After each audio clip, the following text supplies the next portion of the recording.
Well, the Xbox Showcase is almost here, and we're doing what we love to do on this channel, a waiting room, where we sit around in the hours leading up to the show, and this will be a shorter waiting room because it's in the afternoon instead of the evening whenever it finally hits for me, and it is a Sunday, and so we are going to be watching that together and reacting. There are some things already sort of brewing about what might be at the show, so just very quickly, I was going to kind of address some of that, speak to some of that, and maybe even give you some of my own sort of expectations about the show itself. Mainly, what do I want to see? What do I think is going to be there? So first and foremost, we know Gears of War E-Day is going to get its own direct. I think we're going to get, some significant look at the gameplay, which I'm very excited to see because we haven't really seen anything other than that cinematic trailer. Are they going to sort of try to recapture what Gears feels like while also trying to iterate and evolve how it feels to play a Gears game? Even though it's a prequel, I think they'll be able to do that, especially if you sort of go back to different types of weaponry, maybe earlier versions of things that we've used in all of the other Gears of War games. But the big thing about Gears that we're hearing, Jeff Grubb just dropped this. I think like in the last 24 hours, he has heard the port to PlayStation has been canceled. Now, this is very conflicting news because we just saw the game rated for PS5, ESRB, Walmart, or something like that. So there's evidence that it's been rated for PS5. Now, typically when a game has been rated for a particular platform, that means it's playable. That means you can basically play the entirety of the property. I would find this to be a very strange decision. I've been saying for a very long time, Gears will be an exclusive, but it'll probably end up being a timed exclusive. It would be very interesting to see Xbox spend all that time and money on a port and just not ship it. I'm not quite sure what the end game would be here. I have continued to say I feel that Asha Sharma is using the word exclusive purely as a dog whistle, as a form of lip service to the fans. They're not really going to go back to exclusives. I don't see that in the cards for the Helix in particular, because the Helix isn't going to move that many units. They're going to have to charge a price.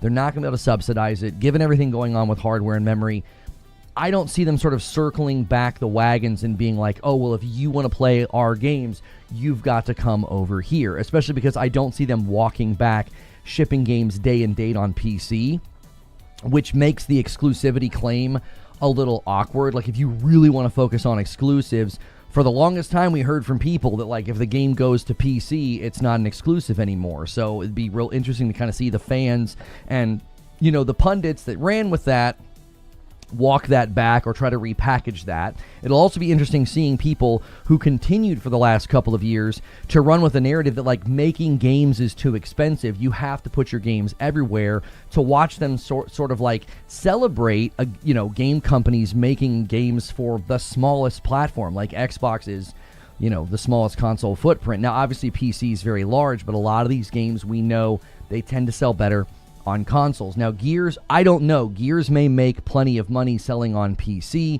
and Xbox that they can sort of justify just scrapping the PlayStation port. I'll play it on my Series X. I loved Gears 5, and I've been looking forward to what they plan to do with E-Day. So I'm not particularly concerned about not being able to play the game. I'm just looking at it from the business perspective of all the moves they've made as a brand, all the decisions they've made, all the shifts and everything that Satya has said. I just find it to be very strange that they would go back to exclusives, especially going into an era with the Helix, where the Helix is very much sort of bridging the gap between console and PC. They just did a GDC where they talked about, like, make the games for PC first, sort of removing the need to even have, like, an identity of a console and like a dev kit. So it'll be very interesting to see how this plays out. Many people are celebrating it, saying, yes, go back to your roots, do exclusives.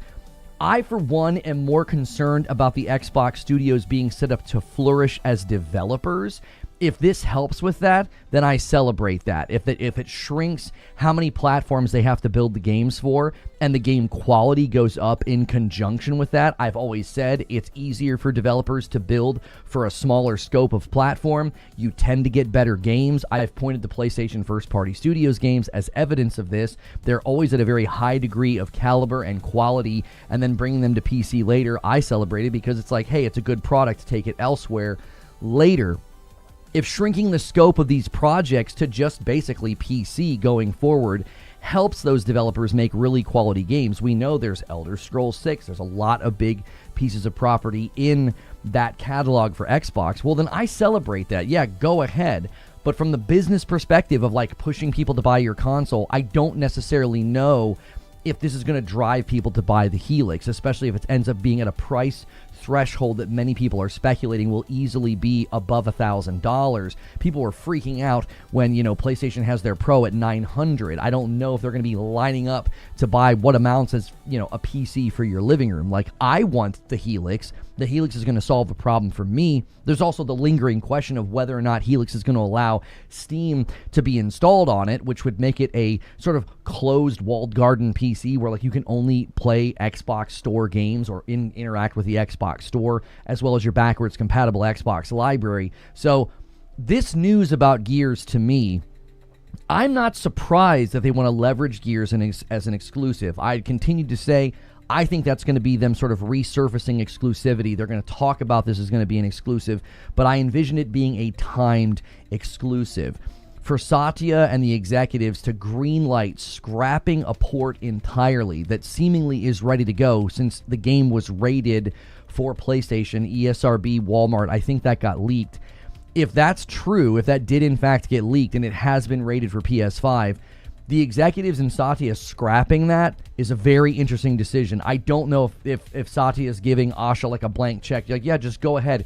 Go back to all of the things that we changed in the last 10 years. Let's go all the way back and do that. My read of this is very different. I've consistently said Asha Sharma is a Satya plant. Not in a bad way, but like that's his person. She's there to do his bidding. She's not there to take Xbox back to the days of the 360. She's there to go further beyond that. And I think they're looking at like, oh, we want to be the biggest gaming company in the world. Well, they're not going to do that, limiting the reach of property and scrapping ports because the Helix just isn't going to saturate the market to a degree that they would really justify this decision on the bank like measurement of it. Like they're going to look at the budget line items and be like, that was not a good decision. I've continued to say I just think they're going to continue to want to move away from like day and date on Xbox because it's so costly, and limiting games to Xbox only or limiting games to the Xbox Store only, whatever they decide to do with exclusivity. I'm just very, very curious about how they would justify that to the shareholders and how Satya would be okay with that. If they have completely slammed it in reverse and they're changing all of these strategies and they're going to come out swinging, hey, I applaud that. Do it. If it makes them make better games, if it makes them more tenacious in the market and more competitive in the market, we want to see that. We want to see PlayStation sort of like, looking at the market and navigating like how can they leverage their own property and how can they push their own studios to be better. We don't want Xbox basically, I've said this for a long time, I don't want them to basically just become a publisher because that seemed the direction that they were heading. So we'll have to wait and see, and I'll put a countdown up in a minute. So that's kind of the big news, and we'll see how that's handled today in the Gears of War E-Day Direct. I'm also interested to see lengthy gameplay of Fable. We haven't seen Fable since the Developer Direct. I have been consistent in this. I don't think Fable was ready for this year. It looked very rough at the Dev Direct. I'm willing to admit that maybe I misread that. Maybe that was really old footage, which seems kind of strange. Why would you spend all that time doing a Dev Direct to show really old footage that's not very representative of the product itself?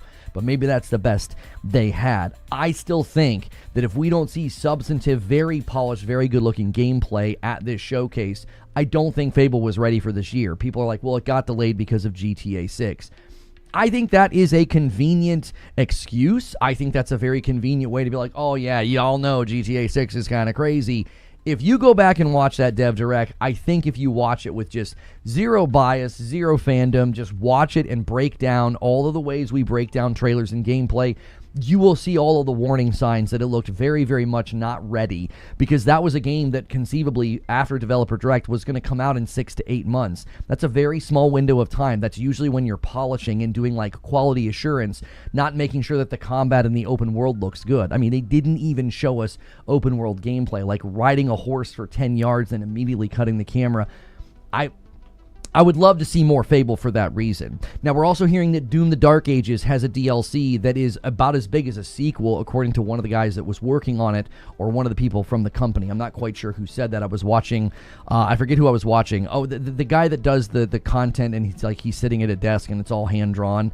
I forget the name of that channel. Good content. He had said and quoted somebody at saying, like, the Doom the Dark Ages DLC is about as big as a sequel, so that could be there as well. I think Xbox is going to pull out all the stops. I think they're really wanting to stoke the fires of fan hype and excitement and loyalty. They know they need to turn things around. I think their mission and their aim with this showcase is to walk away from Summer Game Fest as the winner. Now, Keighley made that tough on them. He had probably the best Summer Game Fest kickoff night that he has ever had. I mean, I saw everybody saying that. I saw people that are typically very critical, very negative, very like, oh, it was a C, it was a mid show, it was a B minus. Basically, everybody was agreeing that his show was an absolute banger. Many people are split on the state of play. I thought it was fine, but I get why people were disappointed. Either they were disappointed because it was two basically action character-focused games, and if you don't like those types of games, then you weren't all that excited. There's all of the hullabaloo about Lao Fei or whatever, but I think all that's pretty much forced. But I do think Xbox is probably going into this showcase saying, listen, we want to walk away from Summer Game Fest as the clear winner.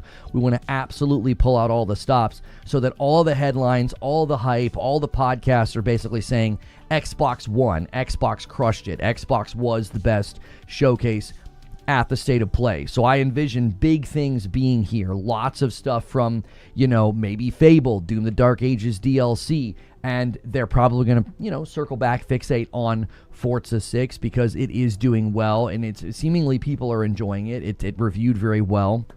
Probably going to be up for some game nominations. Now, people are throwing some things out in chat that I'm just going to kind of interact with. State of Decay 3, I'm not quite sure why people are already sort of hyping up State of Decay 3. The developers just did a video and said they haven't even been working on it. It was one of the weirdest videos I've ever seen. It's been like 6 years since they announced State of Decay 3. We found out through an interview that the very first trailer for State of Decay 3 wasn't even made by the developers, and that the zombie animals aren't going to be in it, okay? And then we find out they aren't even really working on it. And so that goes back to that trailer where I said that's not gameplay. When they showed State of Decay 3 the last time, I said, that's not gameplay, guys. That's simulated gameplay. It's fake. I don't like simulated gameplay. It's supposed to give you like an impression of what the game feels like, and everybody always insists that it's gameplay. We went through this with Fable. We've gone through this now with State of Decay 3. We went through it with Perfect Dark. And it's like, when they made that announcement in that trailer, and they basically said, yeah, we haven't really been working on State of Decay 3. Most of the studio's been working on State of Decay 2, and now they're getting ready to start on State of Decay 3, 6 years after announcing it. I don't get that at all. I think that is very strange behavior. I'm really in the dark on why they've waited so long to work on it. Fans of State of Decay are like, what have they been working on? State of Decay 2 hasn't even gotten that much content or updates in the last 6 years to justify saying, like, yeah, most of the studio's been working on State of Decay 2. So I don't actually know if State of Decay 3 will be at this event in that regard. Probably a huge Call of Duty focus as well. Listen, Call of Duty is looking like it's pretty much pushing to get back up on the horse. I got to be a part of an NDA event where I got to kind of watch some stuff. I got invited to LA but couldn't go. And now they've released a bunch of information about the DMZ. Call of Duty seems to want to really push to get back up on the horse and be, really exciting and really, hype. Somebody's saying State of Decay 3 has a hype because State of Decay 1 and 2 are great. Also, where have you been? RB showed the real video gameplay of State of Decay 3 a month ago. You need to update your info. I don't know what you're talking about. They just announced, like, about a month ago that they haven't been working on State of Decay 3. You need to update your info. If there have been people that have gotten, like, leaks or information, it's not on me to chase that down. They did a video where they literally said that they're getting ready to start working on it. And then they did an interview where they said, well, yeah, we didn't even make that first trailer. So people are saying it's live now in alpha. Right, but I don't know if that's going to be something you want to show. If it's live now in alpha and they just kind of started working on it, likely they used a lot of what is inside of State of Decay 2. That was literally a trailer we watched on this channel. Nobody's misleading or lying here. We watched the channel. We watched the video. They literally said most of the team was working on 2. I don't know what to tell you. Like you guys are running with like breadcrumbs to act like that game's ready to go. If they show it, great. But just because they're holding testing and inviting players to an alpha, yeah, that's literally what they said this year they were getting ready to start doing. I didn't misreport on that. We covered that on the channel. Me leaving that out this morning in an off the top of my head monologue isn't lying. You guys are always so quick to cope with that. Like, oh, he left out a small detail, he's lying. They literally said when they announced the fact that they were going to be entering testing and doing alpha and all that they just started working on the game. That means you're waiting for that game for years. That means they likely don't have a good sizzle reel or good gameplay to show in a showcase. Like, you just said this year you started working on it. Generally speaking, that's not a game you bring to a showcase. Exactly. Love on alpha, and there are content creators that have been playing whatever they have ready for a year now. It doesn't change what they said. I quoted what they said. That what you're saying doesn't refute or falsify what I said. You're acting like I was being dishonest. I literally quoted the developers themselves from a video to like a month ago. I don't even know when that dropped. I'm not trying to be misleading here. I'm quoting the developers themselves. You guys are stuck on like, oh, but people have been playing it and they've been enjoying it. A game in alpha that's getting good reaction, I didn't say it was bad. I didn't say the game was in a bad state. I said, I don't know if it will be there because they just started working on it. Like most of the team, they said, has been working on State of Decay 2. So fixating on like the fact that there's an alpha and people are having a good time is not even a response to what I was saying. So I'm not going to beat this dead horse with people that are obsessed with like breadcrumbs that get left out and they try to use that as some kind of an indictment of coverage. Ice Cold Cabbage with 2 super chats says State of Decay 3 is live in alpha. I'm literally playing it. I'm NDA'd though. That doesn't push back on anything that I said. I was assessing whether or not the game would be at a showcase where they're trying to pull out all the stops. They just said this year that most of the team's been working on State of Decay 2 and they're now getting ready to work on State of Decay 3. I would make a prediction that doesn't sound like a game that would be at the showcase. Whether or not you're playing the alpha or whether or not they have the game in a state where they can receive feedback has nothing to do with what I said or my prediction. You guys are 100% misfiring. I didn't say the game didn't exist or that the game was bad. I said, I don't think it'll be at the showcase. They just walked out and said they just started working on it. $5 from Draconic Frost. How's everything? I'm hoping to see Blade, Fallout 3 Remaster. Oh, I forgot about Clockwork Revolution. It'd be really nice if Clockwork shows up, maybe get some gameplay. The last trailer was awesome, but it wasn't gameplay, right? But I think it really, really established the art direction, the writing, the humor. I think Clockwork looks like a very, very, very exciting game, but we haven't seen really anything more since then. So thank you guys so much for being here. If you're watching on YouTube, do me a quick favor and hit the like button. That always helps me out, so thank you very, very much. You're not laying. Yeah, I'm sitting. I think you meant to say I'm not lying. No, there was a guy in YouTube chat saying I was lying. I was like, I'm not lying. I literally quoted them. They said that. Yeah, let me put the timer up for you guys. Let's see. Xbox Showcase. 7, and it's at 1 o'clock. And there we go. I think I got it. There we go. People are so quick to get defensive about games. It's like I was being 100% factual. There's no reason to get that. There's no reason to get that upset about that game. I would think, based on what I was saying, and sort of based on my argumentation, that they're going to want to pull out all the stops.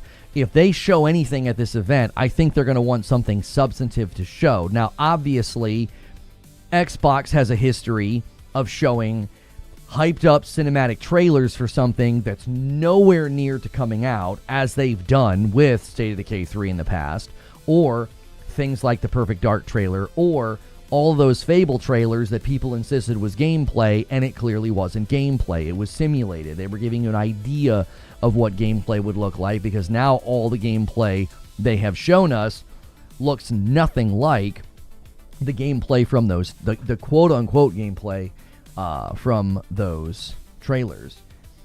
This guy says, they said their entire team started working on it in less than a year. Updates to State of Decay 2 ended last year.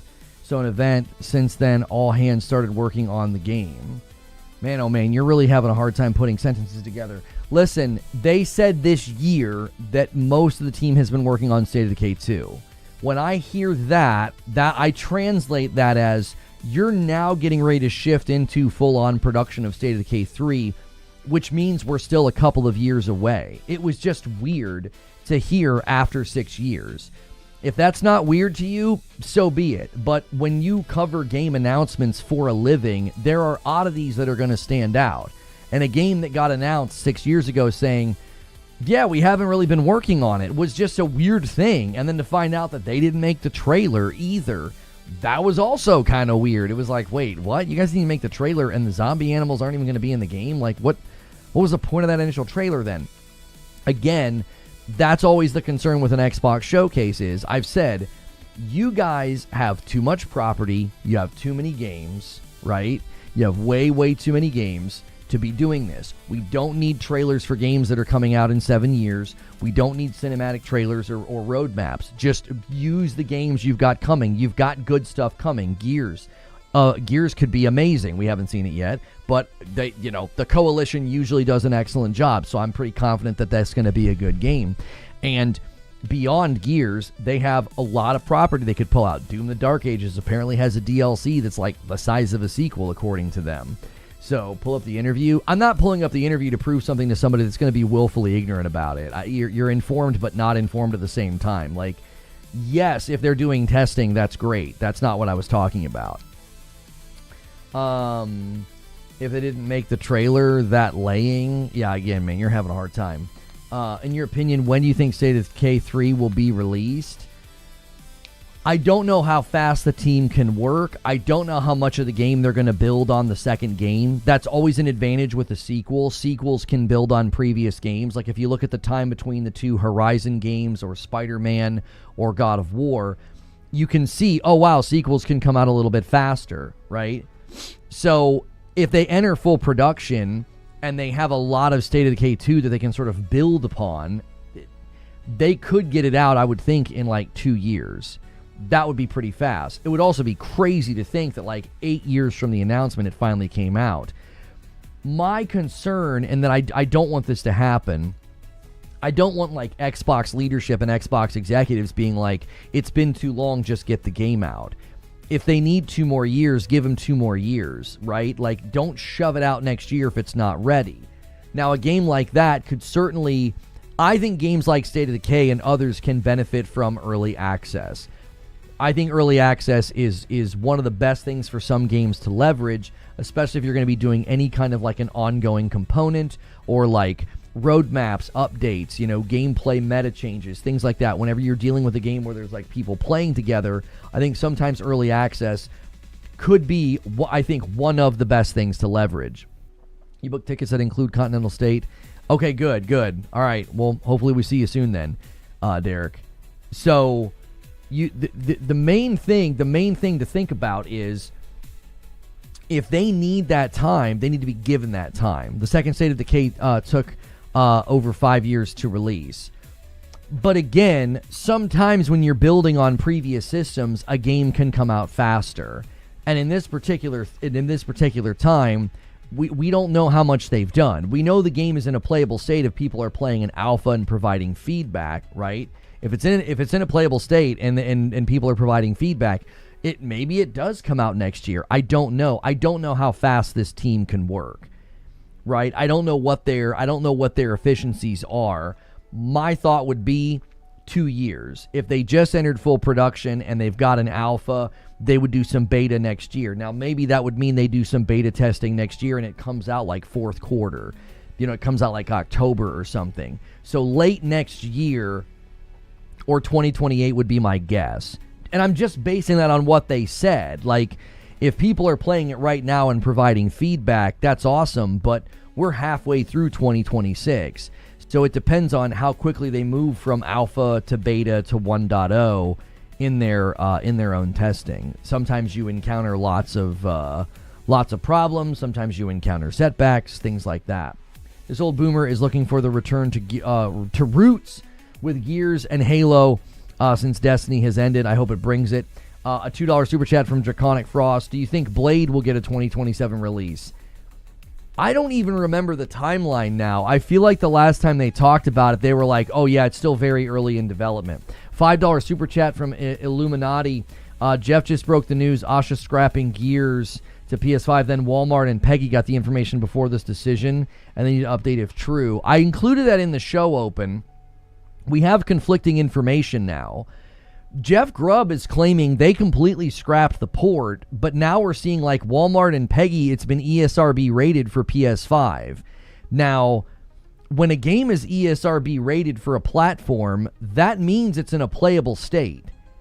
So for them to literally scrap the port, now you guys know, up to now, my prediction has been that Gears would be a timed exclusive. I was like, yeah, it's probably not ready for PS5.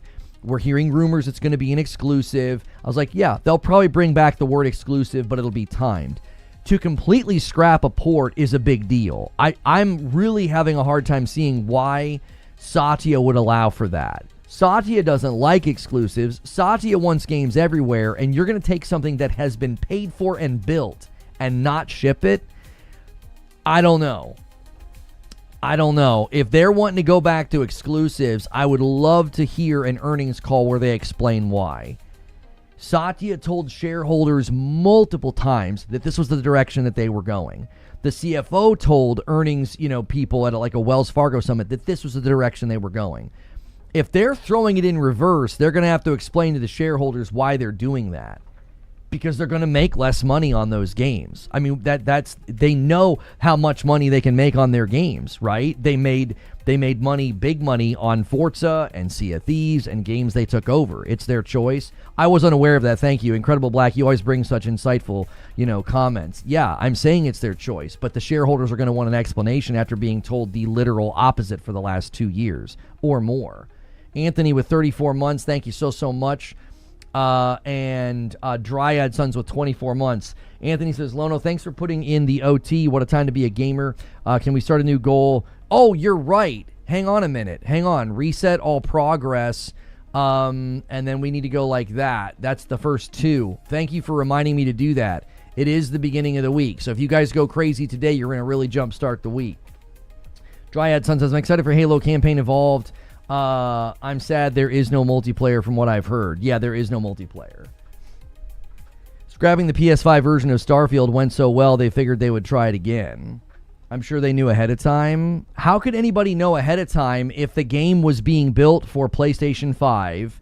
It's been given a literal rating, a PEGI or an ESRB rating for PS5, and you're like, they knew ahead of time. It doesn't sound like they knew ahead of time. It sounds like they were planning to bring this thing to PlayStation. I said for the longest time I thought Gears was going to be a timed exclusive. If they completely scrap the build or they throw it all away, people are saying that it was canceled so recently that retail has not been informed yet. Also, it could still be a timed exclusive. Okay, yeah. There's also some other things I'm getting here from Nick, and Nick's got some inside information from somebody like apparently there's going to be something with Hellblade and stuff like that. I believe Grubb. Oh, I believe Grubb too. What I'm saying is that this feels like a very late stage decision. I'm going to continue to go with my original prediction. If I'm wrong, I'm wrong. All right? If I'm wrong, I'm wrong. But I'm going to continue to go with my prediction is this is a timed exclusive, and they're going to do this as an experiment to see what the reaction is and how it's received. If you're shipping Forza and Halo to PlayStation and you grab a Gears and you're like, yeah, but not Gears, again, I don't know how much marketing potency that's going to give them in that realm of like, oh, well, we want to return to exclusives. I still think it's timed. If it's not, no big deal. I'm going to play it on my Xbox Series X. Like, I'm not going to skip it. I'm not going to, like, wait and be like, it might come, like the people are doing with, like, PC games with PlayStation. But I still think that they're going to end up wanting to bring it because there's too much money to be made. Now, maybe they feel justified in this experiment because Gears of War Remastered or whatever it was called, Gears of War Reloaded, I don't think it sold all that well. In general, I don't think it sold all that well. But again, That's an old game being remastered. I don't necessarily think the expectation should be that something like that knocks the door down of the sales charts. So, I don't know. I can't see the business angle for them to spend 10 years moving away from exclusives and to have such a small hardware footprint. Their next hardware footprint will be smaller because of the price. Why would this be the time to go back to exclusives? I simply don't know.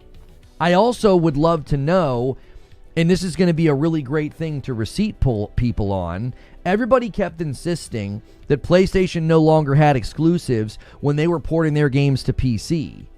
How can you claim Xbox is going back to exclusives if they're still shipping the games day and date on PC?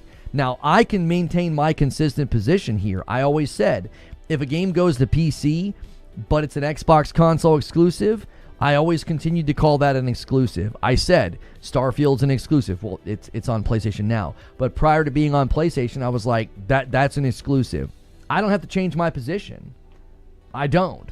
The people that kept insisting that, well, you don't have exclusives anymore if you bring your games to PC, even though it was 2 or 3 years later, they're going to have to modify their position, I guess, because they kept insisting that meant the games weren't exclusive. And I was like, no. When you could only get Starfield on PC and Xbox, that was an exclusive. I stood by that. I always referred to it as exclusive. I never played weird category shifting games in these conversations because I thought that was disingenuous. And in this particular case, it's like, how are you guys going to start using the word exclusive when you spent the last couple of years insisting that as soon as a game is on PC, it's not an exclusive?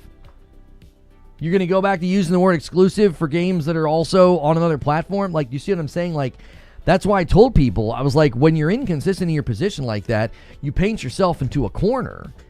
You guys spent years saying that we were moving away from exclusives. Exclusives were bad and anti-consumer, and now you're all going to throw confetti in the air for exclusivity? Like, okay. We measure exclusives by where they are not playable, not by where they are playable. Yeah, I always thought that was the best way to look at it. So what are we excited to see today? Again, I'm hopeful that the Gears of War I think the Gears of War E-Day Direct is probably going to show us maybe the first 5 to 10 minutes of the game would be awesome. Just let us see the open, let us see some gameplay. I don't want to see a montage. I want to see gameplay. Since it's got a Direct, I think that's what they're going to do. I'd like to see more Fable gameplay. If this Doom the Dark Ages DLC is real, I'd like to see some of that. We're hearing that it's very big as a DLC. What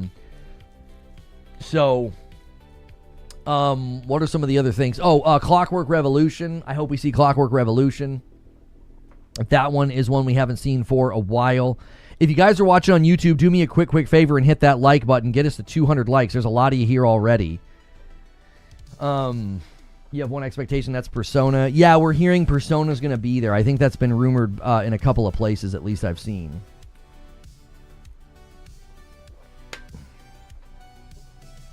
You just want Clockwork. Spyro. Yeah, we're hearing rumblings about a Spyro, like some kind of an open world Spyro or something.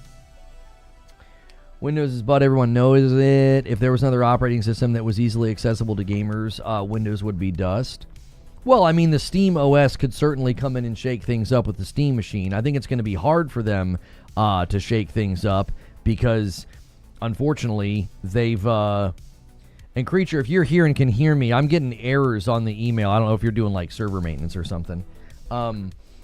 PC's open platform. Microsoft is just shovelware on it. Oh, come on. A Banjo? Yeah, I don't know. I don't really look forward to anything from a Banjo or something like that. Am I crazy or wasn't E3 days all gameplay? Oh, no. It was a lot of cinematics, homie. And a lot of the times the gameplay was completely fake. I mean, do we need to go back and look at the Division 1 trailer or the Watch Dogs trailer? I mean, there are some pretty notorious trailers from back then where the gameplay was basically completely and utterly fake. It was bad, bro. There were lots of hype and cinematics and and then all of a sudden the games would come out and you're like, this looks nothing like that trailer from E3. I wonder if Phil and Sarah initiated Gears to PS5 and Asha scrapped it. I'm telling you, she she's in a real interesting situation because you've got people crying for exclusives, and she's staring down the barrel of like, well, the operational costs of these studios don't really justify doing that. Shrinking your ship rate. Like, it's one thing to make something exclusive to the Switch 2 or the Switch 1. You've got hundreds of millions of consoles out there. It's one thing to make things exclusive to PlayStation. You've got 90 to 100 million consoles already. Plus, you've got PS4 if it for all the cross-gen titles, right? Like Horizon and stuff. So, like, she's got like a 30 to like 35 million user base on Series X and S, and then the Helix, and I just don't know. I'm like, that is a crazy thing. That if Gears of War E-Day was literally already ready to go for PlayStation, and they're like, no, we're not shipping that, I still feel like they'll pull that out and they'll give that to PlayStation 6 months to a year later. There's too much money to be made. I can't see Satya being like, yeah, that's fine. Unless they view it as, cost of doing business in this experiment. They're like, we've got to win back fan goodwill. We've got to win the fans back. But I don't know how you do that when you're sending Halo and Forza to PlayStation. It's like, how are the fans going to interpret that? Are they going to be like, oh, no, Gears is the first game to this is the return to greatness here. No more sending our games to PlayStation. It's like, okay, so then that would mean, let's fast forward, shall we? Imagine how many years and how many dollars and how much bandwidth is going to be spent on the Elder Scrolls 6. Not shipping the Elder Scrolls 6. Starfield was publicly not in a great place. The DLC was a disaster. It has a bad user score, and they shipped that thing over to PlayStation, and it charted. How many years did it take for them to put Starfield on PlayStation, and it went over there and charted? What do you think an Elder Scrolls would do on PlayStation? Do you see what I'm saying? Like, they've put themselves on this trajectory. It's like, how would you justify that? You're going to spend all those years and all that money building Elder Scrolls 6, and you're going to ship it to Helix and PC? There's an enormous Bethesda audience on PlayStation. If you go back especially and look at, like, Fallout 4 sales charts, look at how well Fallout 4 did. There's a reason that Starfield charted on PlayStation coming that late. There's Bethesdians all over the PlayStation platform. It'll sell best on PC. I mean, historically speaking, I think both PC and PlayStation are the ones who I don't know. I don't know if we ever looked at the actual numbers on Fallout. I thought Fallout 4 sold better on PlayStation. I could be wrong though. Fallout 4 sales per platform. It sold an insane amount. I mean, this is saying that according to VG charts, Fallout has 55 to 60% of its copies initially were sold on PlayStation, 30 to 35 on Xbox, and 10% on PC. Now, this is obviously AI, and AI can be wrong, but my memory is that Bethesda, like Fallout, that like their titles sell incredibly well on PlayStation. Now, Elder Scrolls is different. With all the modding that's gone on with Skyrim over the years, you could be correct that like, oh, it'll sell just fine on PC, but looking at how well Starfield did on PlayStation, coming years later to the platform, it would be incredible to me if executives at Xbox were like, we spent 10 years spending money and turning ourselves into a publisher. Let's just stop doing that.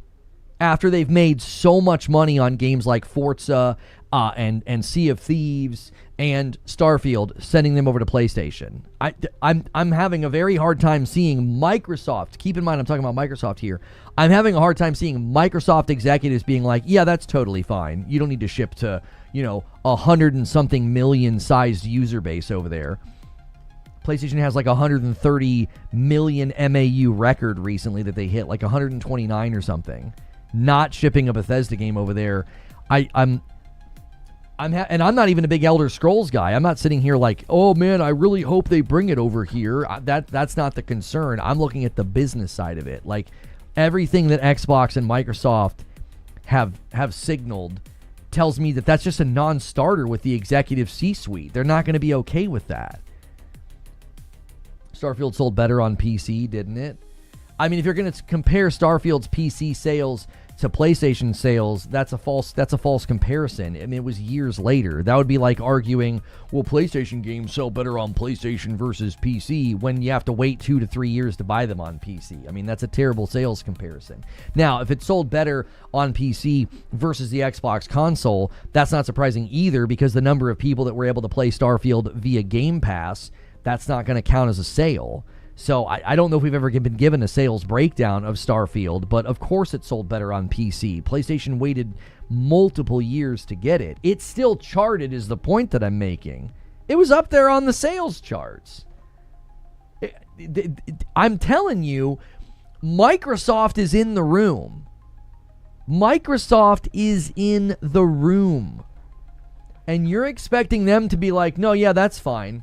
Yeah, cost of development is just continuing to go through the roof. We spent $70 billion to get Activision Blizzard King. Let's just start shipping those games to 10 to 20 million people on our own platform. I mean, they're still PC, but again, they clearly saw the angle of bringing games to PlayStation as profitable. They started doing it. So the fundamental issue is that people are looking for Microsoft to do a loss lead to reinvigorate their platform. They aren't doing that because their financial resources are all going to AI. It's a hard no. I mean, that's an entirely different discussion, but it is relevant, right? How much Microsoft is spending on AI is certainly, relevant to what they're going to potentially do.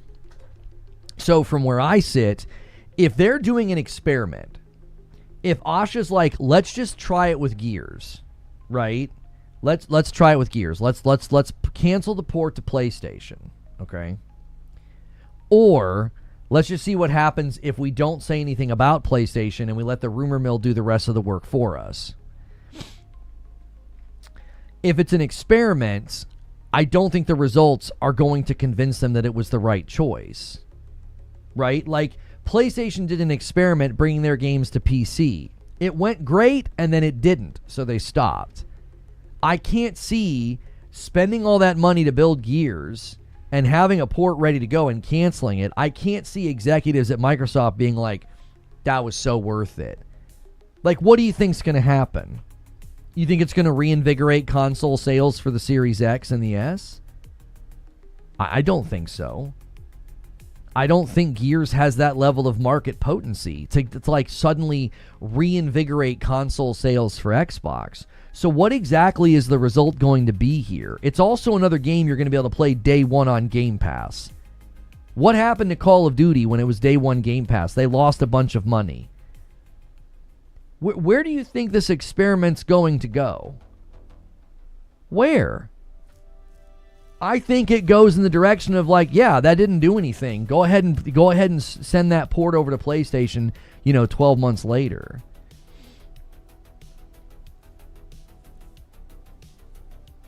I appreciate you taking the day off from church, streaming the showcase, and talking about subjects like Xbox that you don't really enjoy talking about. I don't dislike talking about Xbox. I don't enjoy the weird, fanboy, like, fan fiction that we typically have to deal with when we talk about Xbox. But we're doing an evening thing today, so I'll still get to go to church and purify myself. People would assume it would eventually come to PS5, despite what Microsoft says. The genie's out of the bottle. That's what I'm saying. How do you convince the market at large that this is a change when you're literally right now shipping Halo and Forza to PlayStation? Do you really think like the market-wide consensus is going to be, yep, Xbox is going back to exclusives? What? How are they going back to exclusives? There's a Halo and the new Forza is coming to PlayStation. Oh, but Gears didn't. Okay. Like Zubair just said, I think the consumer's just going to assume it will eventually do it. If it's canceled for PS5, then it's not day one on Game Pass. They'll get their cash one day or the other. What do you mean, Nick? I believe the Gears of War E-Day marketing has already said that. I believe all of the marketing says play it day one on Game Pass. I don't think we went to the landing page the other day. Play day one with Game Pass. They can't walk that back. Yeah, there's not going to be a Project Helix update at this event. I mean, I don't know what they could be doing unless they're deciding to absolutely disrupt all their plans and like have a console ready in 2 or 3 years and they go back to exclusives. I just don't see it. It's like there's no way if they're doing that, brother. I'll wear an Xbox hat. I'll get an Xbox tattoo if they're doing that. I'm kidding. I don't want a tattoo at all. I don't have any tattoos. Why can't they? There's no calculus where it works. There's no calculus where it works. The most talked about game the year that Starfield came out was Starfield, and it didn't move the needle on hardware. It didn't. It was an exclusive to their console, and it came to PC, and it didn't move the needle. You know what needle it moved? It got people to sign up for Game Pass. And we know the calculus on Game Pass isn't good. They lost money on Call of Duty going to Game Pass, which is why they took Call of Duty off of day one Game Pass. Like, there isn't a calculus where they're able to figure this out where like, oh no, we can totally go back to exclusives. So you think they go back to exclusives, you're going to what? You're going to sell 100 million Helixes? They made all these moves for the last 10 years. I'm telling you, they're not throwing it in reverse. This is, if I know anything about Microsoft, and if I know anything about Xbox, after covering them for over a decade, this is a looky-loo. It's a looky-loo. They want the showcase to do exactly what it's doing right now. Everybody's going to be talking about Gears of War being an exclusive, ignoring all the other games going to PlayStation. It's a looky-loo. They want you looking over there while all this over here is happening. They've been doing this for the last 4 years. I think this is one more step right from that playbook.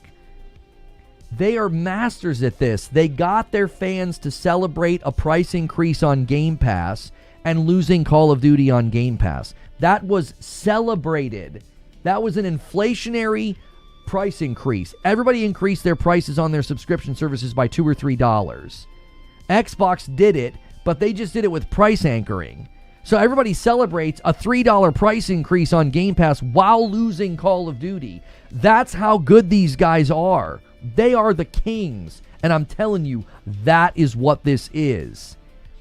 This is a literal looky-loo. It's a by the numbers looky-loo. They're going to get everybody talking about Gears of War being an exclusive so that you ignore all the other stuff they're doing with the brand, all the other stuff they're doing with the software side and Helix. It's like they're moving away from traditional console. So a return to exclusives, it doesn't make sense. It doesn't. There's no calculus where it makes sense. They are the masters of this. They've been doing it for 4 years. And every time I do this, I'll get clipped and called a pony, and then I end up being right. When the CFO said what he said, when Satya said what he said, when Phil Spencer said just 4 games, I kept saying this. I kept saying it's never about what they're saying. It's always about what they're not saying. And I was right all along the way. I got called a pony all along the way. None of those people are going to go back and do retractions and be like, yeah, Reforge was right. Lono was right. He was right the entire time. We called him a pony and said he was coping and lying and we needed a wellness check on him. I was right. When Phil Spencer said what he said, when he was doing the thing with the interview about like, we have no plans to put Game Pass on PlayStation and Nintendo, I was right the whole time. And I'm telling you, the same thing's going to happen this time. I'm going to sit here and tell you guys, I wouldn't buy into this. This is how Microsoft operates. They're very good at the looky-loo. They're very good at sleight of hand. They get you to look at the wrong thing and focus on the wrong thing. I don't think they're going to walk back this strategy. I don't think so. But that's what everybody's going to be saying, and that's what everybody's going to be talking about, and it's going to get the fans invigorated. And I'll get called a pony for saying this, and then in a year it'll be like, yeah, that was a total shell game that they played on everybody. Do you see? And it doesn't matter to me. It doesn't. I have a Series X. I'll be able to play Gears of War E-Day no matter what. I don't care where that game lands. That doesn't matter to me. I went into this generation assuming I'd be playing games like Gears and Halo on my Xbox and games like God of War and Horizon on my PlayStation. That was my assumption. So I don't care if that continues. That doesn't have any bearing on my decision making. It doesn't. There's Nintendo games coming out, and guess where I have to play them? There's exclusives to Nintendo coming out, and guess where I'll have to play them? On my Switch too. Doesn't bother me in the least. The only thing I don't like is when something is only on Steam, and that's a technical issue. That's a preferential issue. I don't want to come in here to play video games. I want to play video games on my couch, and I don't want to set up a PC in my living room. That's the only time I get a little port beggy is when something's only on Steam and I really want to play it in my living room.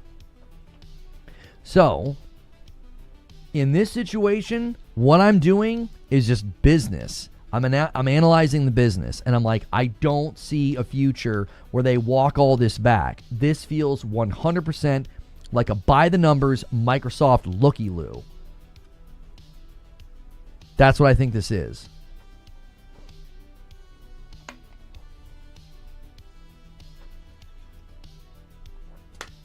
They're good at this.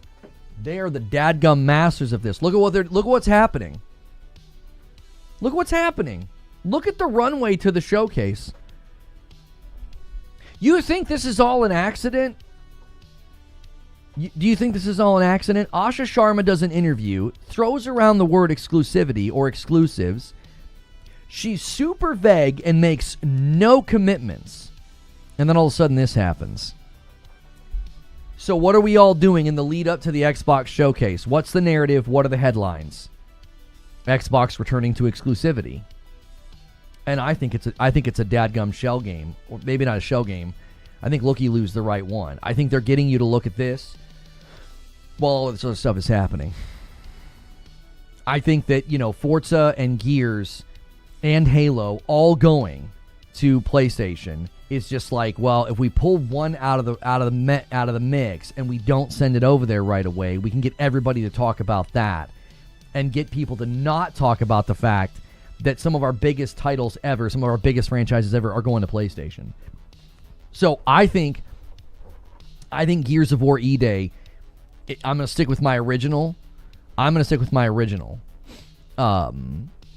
My original prediction. I think it's a timed exclusive. I've been saying that for months. I think Gears is a timed exclusive.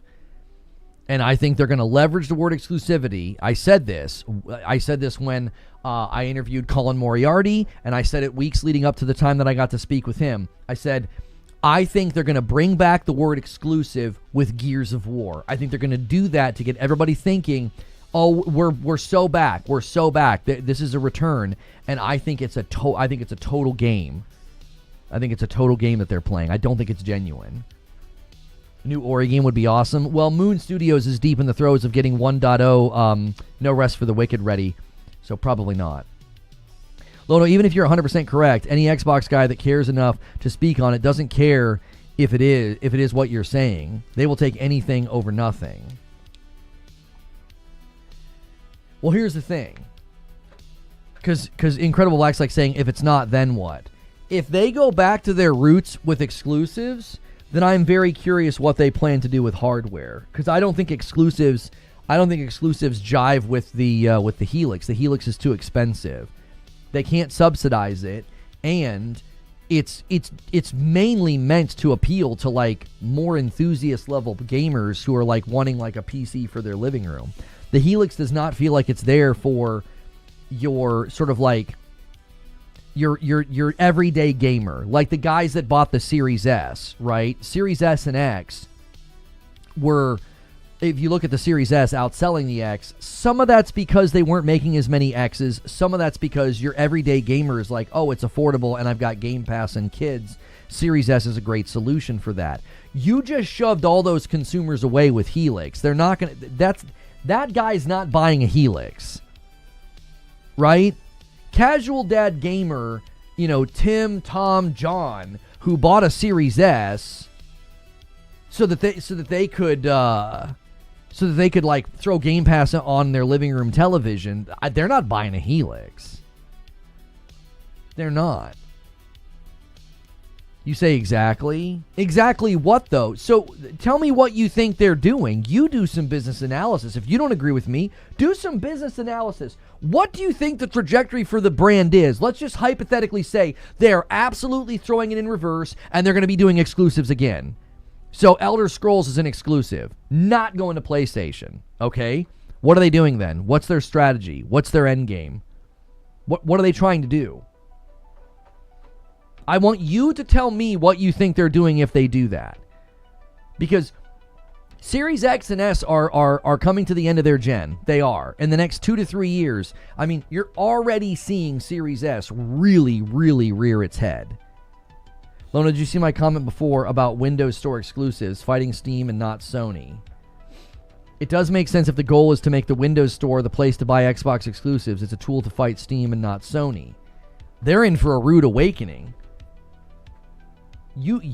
Oh my gosh. Aren't you buying it though, Casual Dad Gamer? I'm Casual Dad Gamer, but I think you're misapplying Casual Dad Gamer. When I refer to myself as Casual Dad Gamer, that's how I play the games. Brother, do you see the room I'm sitting in? Do you think I'm the average Casual Dad Gamer?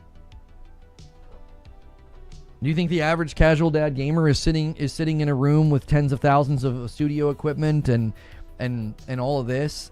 Come on. I'm not the average Casual Dad Gamer. When I refer to myself as Casual Dad Gamer, it's how I play games. You know what I mean? Talk to the average dude that bought a Series S.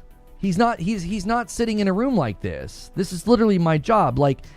So that's the point, is that demographic will not be buying a Helix.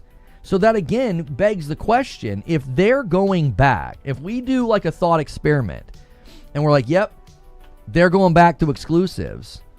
What are they doing then? What's the goal? Now, Zubair has thrown out the suggestion that maybe they're going to go back to their roots with exclusives because they want people using the Windows Store as opposed to Steam. Brother, you talk about a terrible idea and a terrible strategy that will blow up in their face. Well, that's a crackerjack of a strategy if you ever come up with one. To be like, well, we're going to ship on PC, but not to Steam. Good luck. Good luck. You might as well just put a fork into every game you make and just be like, it's over. It's done. You're not going to make the money back on those projects. The Elder Scrolls 6, no PlayStation, no Steam. Good frickin' luck if that's their strategy. You might as well just light the studios on fire right now. You might just do it. Just light them on fire and collect the insurance. If that's your strategy, just close up shop now. That would be absolutely terrible. Will Helix be able to play Steam games? We don't know. That's why I'm saying, if you do this as a thought experiment, I can't think of a way this works for them if they go back to exclusivity. That doesn't make an ounce of sense. They're not leaning into traditional console market anymore. They're not. So what purpose does the exclusive serve? That's the question you have to keep coming back and asking. What is the business impetus for going back to exclusivity? Forget Gears of War for a second, because that could just be an experiment and they're willing to lose the money on it just to kind of see how it goes. Think of something far bigger and grander in the market, like Elder Scrolls 6. I want you to think about that. What would be the business impetus for not shipping that game where you clearly see a history of Bethesda games selling well? Fallout 4 and even Starfield sold very well on PlayStation. Fallout 4 especially. Lona, don't conflate business sense with Microsoft business sense. These people made Zune and Windows Phone and bought ABK. They're almost irrational. See, but the thing is you just cited two things they were quick to kill, Zoob, which is another concern. Bored Jord with 18 months, thank you. You know the meme where he shoots the guy? And then it's like, why would they do this? That's the meme, is that they'll do this and be like, yeah, you know what? Gaming's just not for us. Zune, Windows Phone, Mixer, Xbox and gaming. Just buy, and of their own doing. That's why I'm saying, like, I just don't see the calculus of going back to exclusives for them. They've signaled for 10 years that that's not the way. They can't solve Xbox by doing easy changes. They need to invest into their games and bring back funding. There's no funding at any of the game studios I know, says AOZ. Here's the other thing you really need to think about and you really need to pay attention to. Okay? Fire shirt. Thank you, Biggie. If you guys haven't hit the like button yet on YouTube, do me a favor. We got 2 hours before the show starts. Let's go crazy. Let's get tons of likes. By the way, the member goal has restarted, so you guys can go nuts today. I believe it's the last day. Are we still getting the 35% discount on Twitch? Is it there or is it gone? No, it's gone. Okay, it's gone. All right. Okay. So the thing you need to pay attention to in this discussion is how much Asha Sharma still says all of the things about it's about putting games in more places. Do you understand what I'm saying? She's not even sending consistent messaging. She just says the right things that get grabbed for headlines. But if you watch the interview in its entirety, if you listen to everything she says, there is an internal dissonance in her communication. There is a dissonance and like baked in contradiction. If you think they're going back to exclusives, then you have to ask the question, why does she keep talking about like it's all about games going in more places and gaming is different now and gaming's not all about one place? Jerry, thank you so much for gifting a member. Give me 1 second.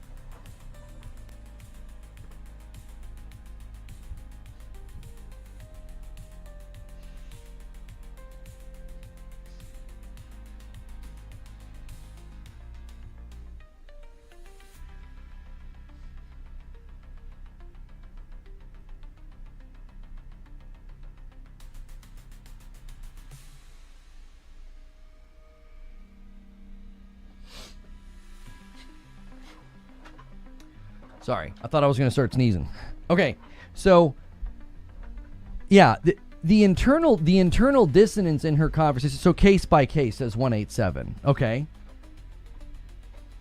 I want to ask you, as you know, you guys that are in the chat, if you're a big time Xbox fan and you've wanted them to go back to exclusives, what does case by case exclusives do for you? What's it do for you?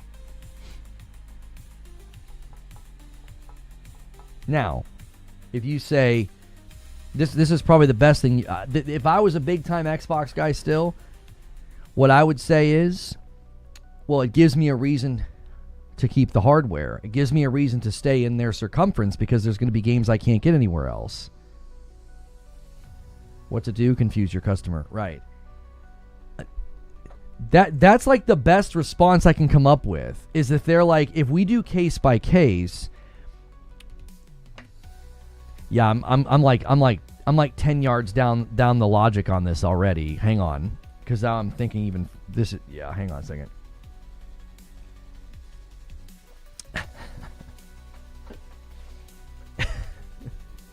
I'm thinking 10 yards down. I'm thinking 100 yards down on the play.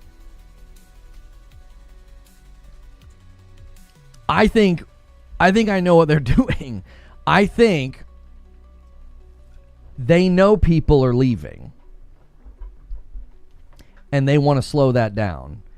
What better way to slow it down when to be like, well, I mean, you know, some games are going to be exclusive. And you're like, yeah, but which ones? I mean, you know, some. For how long? Is it permanent? Case by case. That's all this feels like to me. Like, if I zoom out on this, I'm like, why would they be doing this? It's because they're trying to slow down the exodus. They're about to be heading into a new gen, and they want you to think there's still a good reason to stay here. There's still some games I won't be able to get if I leave. That's what it's designed to do. This is literally a slow exodus down. If they just flat out were like, this is what we're doing, then just more people would leave.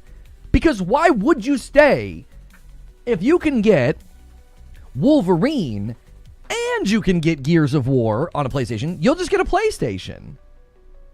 That's a simple, pragmatic choice, especially with the rising cost of the gaming hobby. You're going to turn into, more and more people are going to turn into like a one console gamer because they're going to be like, I'm going to go where it can be the most affordable for me.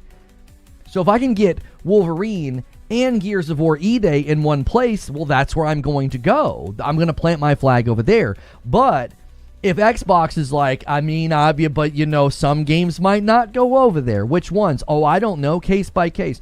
For how long? We don't really know. Well, that makes it harder for you to leave. Because now you're like, well, I don't want to miss out on Gears of War. I don't want to miss out on the next mainline Halo. It sounds like they're going to be exclusive, at least for a period of time.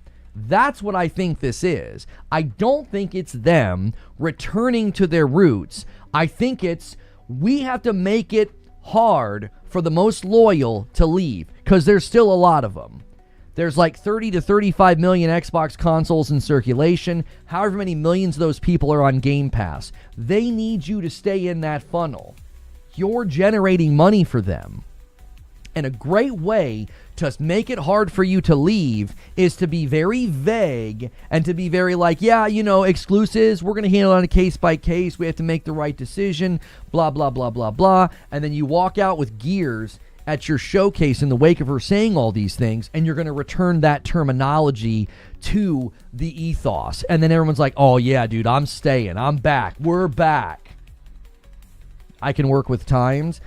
I'm actually fully in support of timed exclusivity as well, 187, because if it means they shrink development scope and build a really good product and then they work on the port later, I'm fully in support of that. I feel like we get better games when they're only made for one platform. I genuinely feel that way. Early access on PC has led to great things. PlayStation exclusives, I think, PlayStation first-party studio games come out at a higher degree of quality than most multiplats, not all, but most multiplats tend to be the games with all the problems. They tend to be the games that have patches for 6 months after they launch.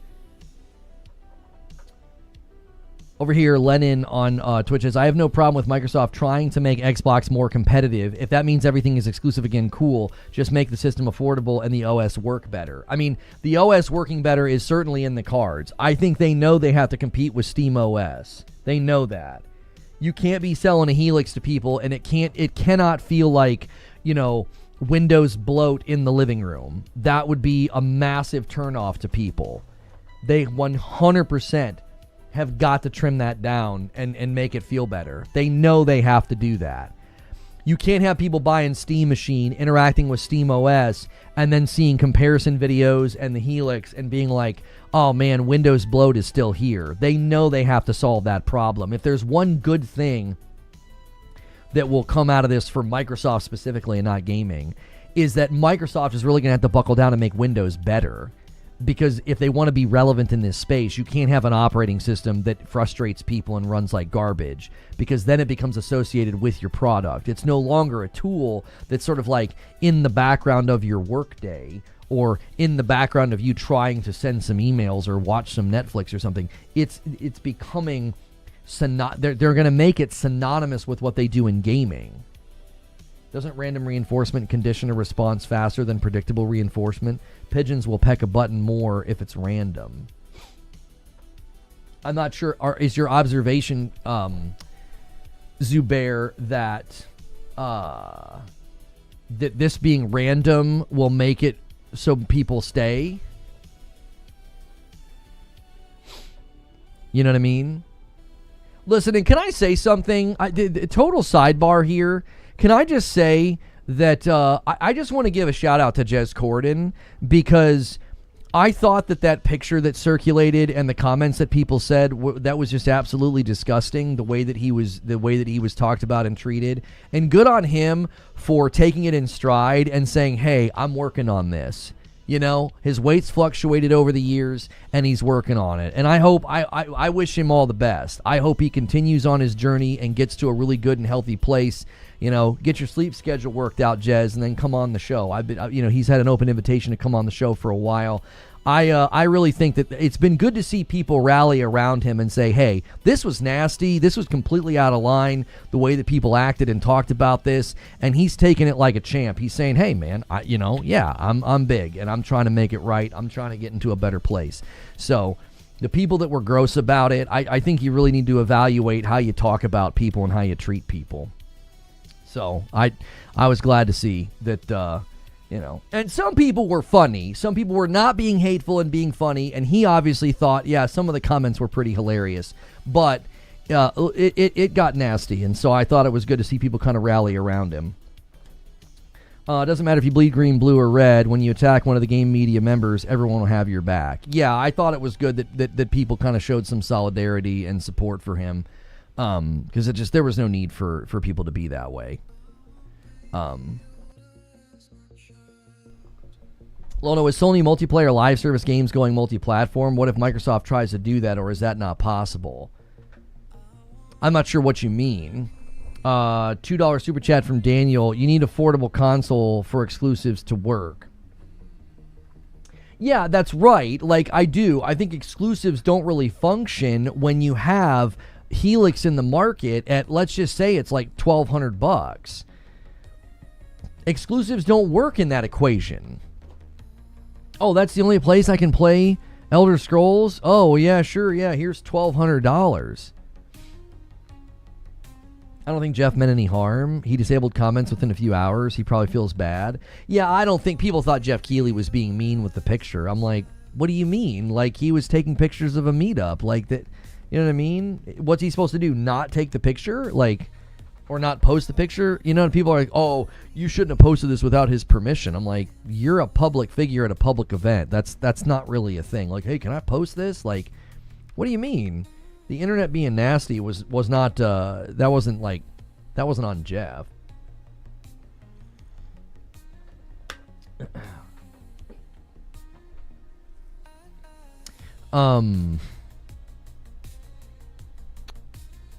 Why not post any other photos? I don't know. Jeff's the kind of guy where I think he's just in the moment. He was probably just standing there and he took the picture and thought, hey, I'm going to post this up like people are meeting Asha. Like, Jeff's not going to post 85 pictures of people meeting Asha. I think he was just standing there, snapped a shot, and was like, hey, here's Jez Corden meeting Asha Sharma.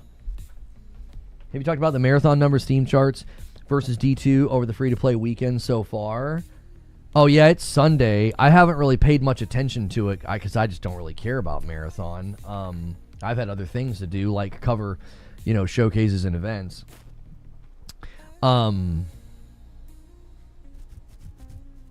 Yeah, I mean, I would say this is not what you want to see when the game is free. Like, you don't want to see this when the game is free. Like, what is this? A Thursday higher than your weekend. This is, again, it's going to be very interesting to see what Sony decides to do with this freaking game. You got a brand new season and it's free to play. You haven't even gotten close to your launch numbers. You're less than half of your launch numbers. Like, I just don't know. I told people I don't think free to play is going to matter. They have lost the public's eye. Nobody is paying attention to this game in a way. They're paying attention to it watching the car slowly burn. They're not paying attention to the game because they want to play it. And I also said free-to-play isn't going to make much of a difference because the game hasn't fundamentally changed. It's the same game. Oh, you made onboarding a little bit better? You made the game a little bit more receptive? That's not going to make somebody say, oh, the game's completely changed now. I love Marathon. Even the PvE experiment mid-season, even the PvE mid-season experiment, it's just going to be an experiment. It's not going to be a substantive piece of content. So they're already seeing decline from first day of the season, and the game is free. I'm sorry. I'm going to continue to say what I've always said. They don't have what you need for successful live service. You don't have public interest. You don't have a broad funnel. You don't have broad appeal. There's no consumer momentum or inertia. It's over. yes, they're going to continue to add content, and yes, PlayStation doesn't want to be seen killing another live service game, but I don't see a future for this game. I just don't. Now, if they slow burn it, then they slowly build it up, and they add a bunch of content, and a year from now, the game is in a healthy place, dude, I will celebrate that. I will. It's just really hard for me to see PlayStation being okay with that, given the impairment loss and, Bungie's very precarious and costly future. They're a very expensive studio to keep running. I don't know. This doesn't look like a bright future to me. If you zoom out and you go max, yeah, I mean, that's just not... I don't know how much you can do with this. It was in decline the entire time the game's been out. Its floor is like 10,000 peak, and you get roughly 1/3 of that floor when a new season starts and the game is free to play. Props to the team. Mad props to the team working on that game. They are really, really giving it a go. I feel like they're fighting for their dadgum life. And I respect the effort, but sometimes it just doesn't happen, man. That's just the nature of game launches. Sometimes it's just not in the cards, And they made a really messy bed. They really, really did. It wasn't like they came out and had a really strong start and a really good showing. Ever since last year, it's been a rocky runway for them. It really has been. Showcasing an alpha and then having to delay and then getting caught stealing artwork. That's not a runway for public acceptance. That's a runway for public rejection. They basically conditioned the public to reject the game. A game that needs lots of people playing it. You conditioned people to not want to play it from the very beginning. It's not a game for everyone. It's super competitive. You showcase an alpha, and people are like, this doesn't seem ready. It seems like a minimum viable product. And then you get caught stealing artwork. All of those are motivations for people to say, I don't want to play your game. They basically did like reverse marketing. They did like reverse marketing for their game. Instead of motivating people to play the game, they motivated people to not play the game with virtually everything that they did. What's going to happen when those numbers? What's going to happen to those numbers on Tuesday? It's about to be bad. It's about to be real bad. Because anybody who's playing Marathon, who is a Destiny fan, is about to go back home to Destiny. It's about to be real bad. $5 super chat from Armani Coleman. What's up, bro? I hope we see Blade. I think it's too early for Blade. We have a chance maybe. You're playing Crimson Desert. It's a good game. Yeah, Crimson Desert's in a lot better shape. They did the work, and they deserve respect for that. But I was watching a video this morning, and there's plenty of reasons to dislike IGN, but they were trying to give IGN crap for giving Crimson Desert a 6. And I'm like, lots of people gave Crimson Desert a bad score at launch because the game was in a terrible state at launch. They've completely reinvigorated the game. They addressed basically what all the reviews said. You can't give them credit for all their patches and all their improvements and ignore... The only way you can give them credit is by acknowledging where they came from. You know what I mean? It's like a weight loss journey. It's like if somebody loses a ton of weight, you want to give them credit for losing the weight. You can't be in denial and act like they weren't really big, 2 years ago. You celebrate the weight loss because you're like, hey, look how big they were. That was really hard for them to do. You have to acknowledge how Crimson Desert was at launch if you're going to celebrate how much it's improved. You don't get to do both. It was amazing at launch. It's also amazing how much they fixed. What?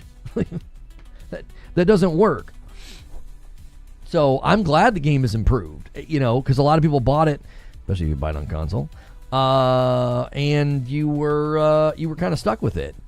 That's tough.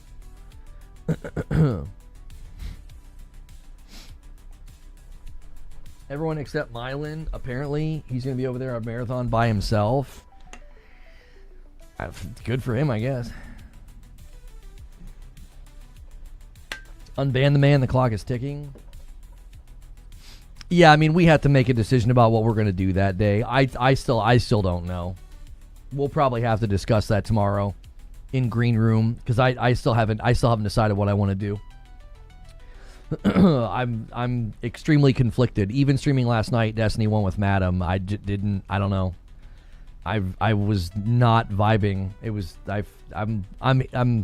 I feel almost bipolar about the subject and about the game and everything. I don't know. Lono, 6 to 12 month exclusives work for Xbox. It satisfies the Xbox players. It creates buzz for the brand, and porting to PlayStation gives Xbox a second boost in sales and buzz for the brand, keeping them wanting more.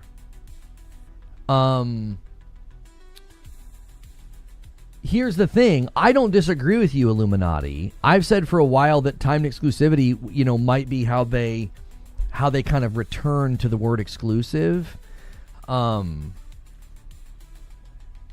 But the thing that we're hearing about Gears of War E-Day is that the port to PlayStation has been canceled.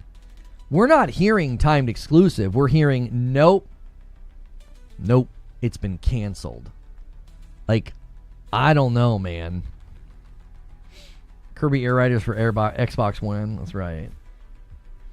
It's very different to walk out and be like, hey, this game's going to be exclusive to Xbox for 6 months or whatever. That's not quite the same as like, oh, no, we canceled the port to PlayStation.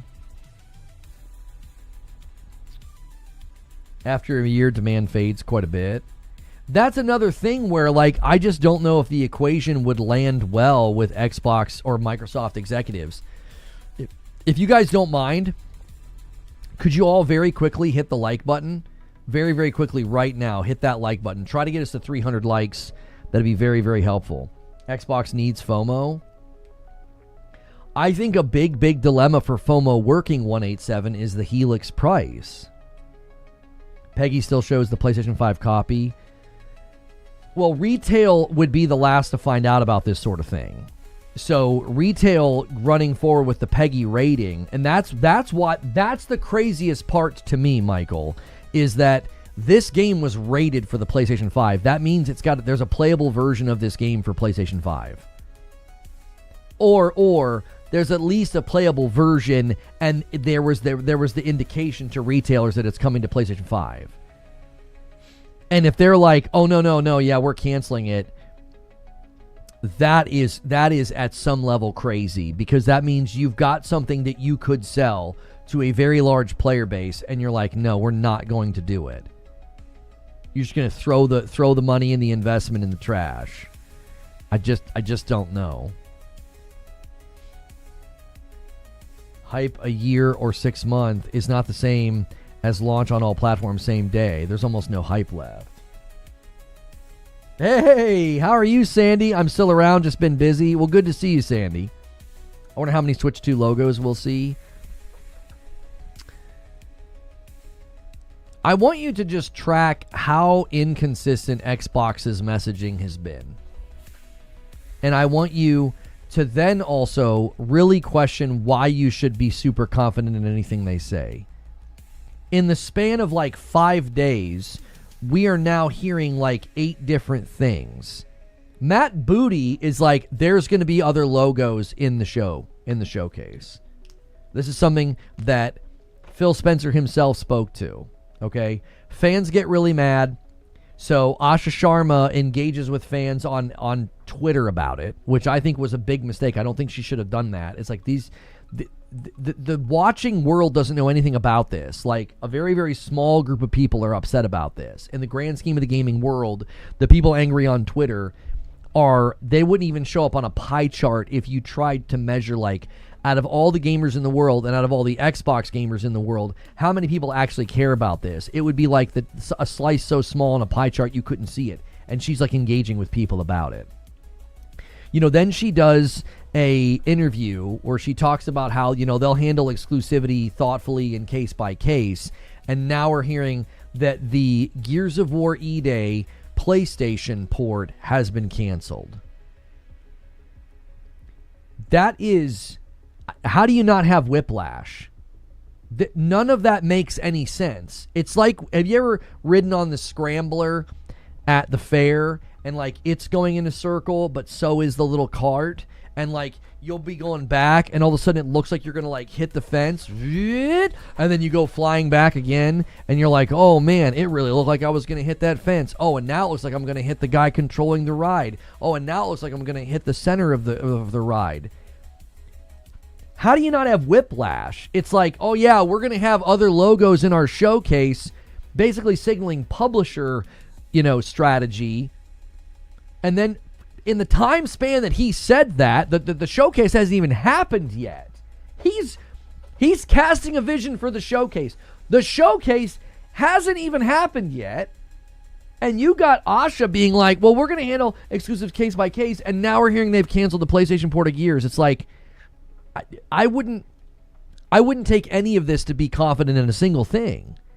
It's too fast. You don't make this level of decision. You don't make it that quickly unless you're being hyper reactionary. And that tends to not be, that just doesn't signal to me good leadership, and it doesn't signal confidence. It's like, you guys are just reacting. This all feels hyper reactionary. Who's on my porch? What is this?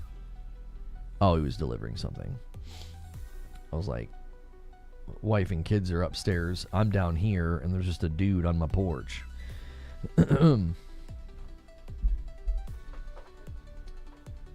to understand, if Xbox went back to exclusives and really tried with their hardware, is that something that you would be against? No. Why would I be against that? I literally said when they were going for the ABK deal, I said, I think you should be investing all these games in your studios and get back to making people want to be on your platform.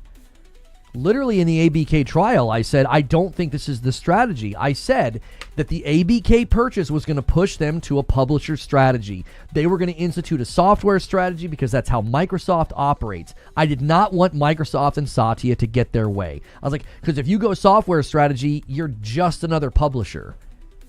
I've never been in favor of what they're doing right now. But I'm also not going to sit here and get delusional and buy into fan fiction and be like, oh, so for 10 years you've completely walked away from all the tenets of the business, like making games just for your console, focusing only on the console, doing exclusives. You walked away from all those things, and now you're just suddenly going to go right back to them? I don't see it. The trajectory they've been put on is one at the direction of Microsoft. I think still coming, and that Jeff saw the logoless trailer for the PS5. You think he saw a logoless trailer and he's saying that it was canceled. Other people in the know are hearing that it's been canceled, that the port has been canceled. It's the back and forth that you don't like.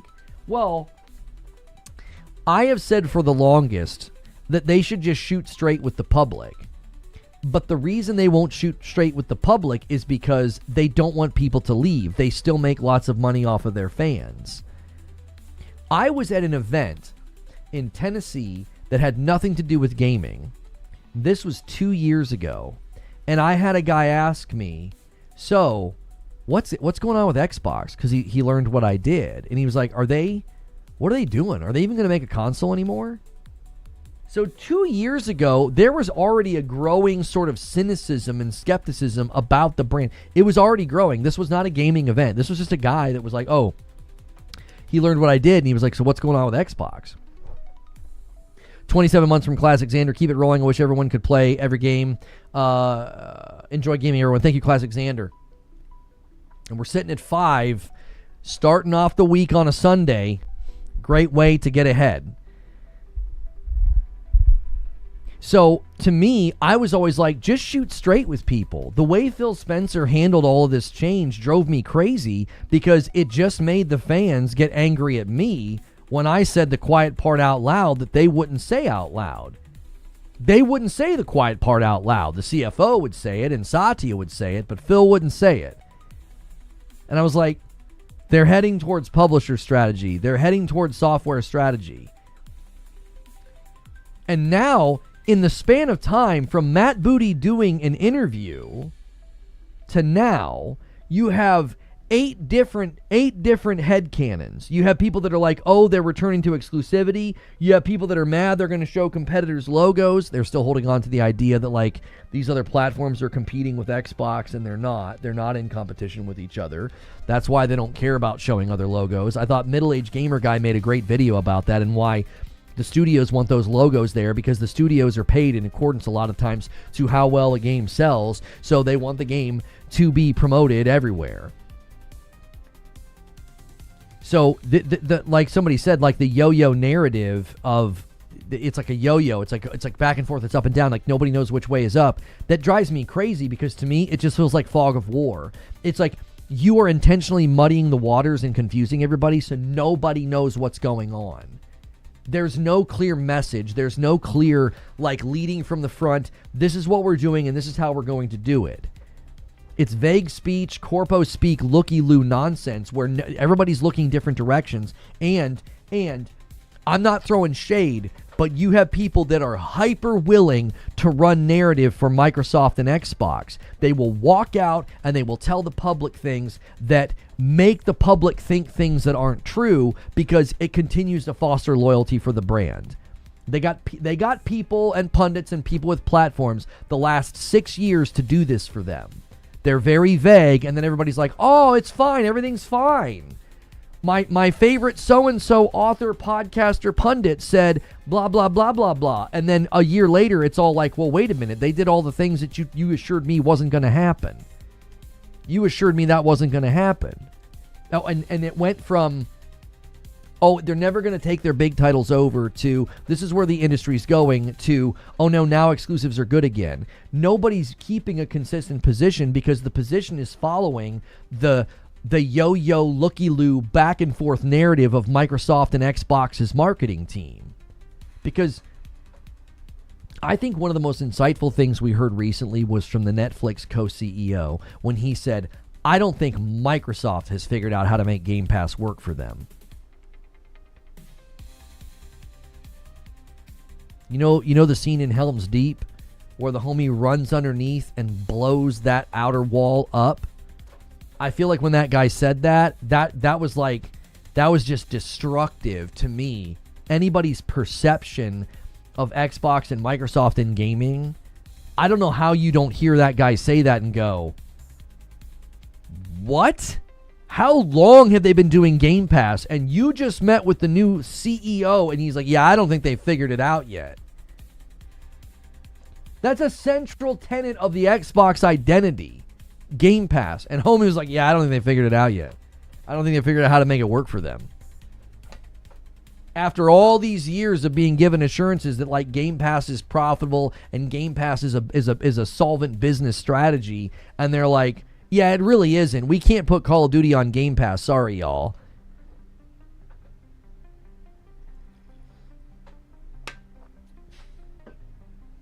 I don't think Gears has the value right now that it used to.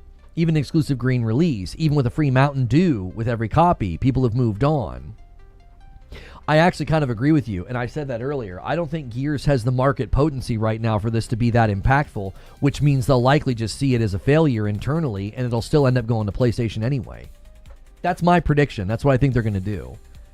I think they're going to internally measure it and be like, yeah, that didn't do anything. If Starfield can't have the potency to switch and move the hardware needle, and Starfield was tectonic. It was seismic in the marketing. I'm sorry, it was seismic in the market. Starfield was like the most talked about game the year that it came out. It gave them a record amount of new Game Pass subscriptions, but it didn't do a thing with hardware. It didn't do a thing with hardware. Never knew you streamed on Sundays. Not to get you out of your flow. Thank you for the 12 months. I don't stream on Sundays. I make an exception every year for this event. Xbox Series S and X UK sales jumped 76% on Starfield launch. Yeah, but 76 from what, Paul? They clearly did not chart in a direction that it made a difference. It wasn't like it suddenly changed their standing. It wasn't like the trajectory for their hardware suddenly changed. Having a 76% increase in UK hardware sales at launch that wasn't an enduring change in their standing in the market. Look at the sales charts. Look at the sales charts of the Xbox this gen. It didn't make a difference. It didn't. People ran out and bought Xboxes that day to play Starfield. 76% up from what? Because the hardware's been in nothing but decline for them this entire gen. If Starfield can't do it, the argument I'm making is, do you think Gears is going to? Do you think Gears of War E-Day is going to be so potent and strong in the market that it's going to change their course on this? I just don't think so. I just don't.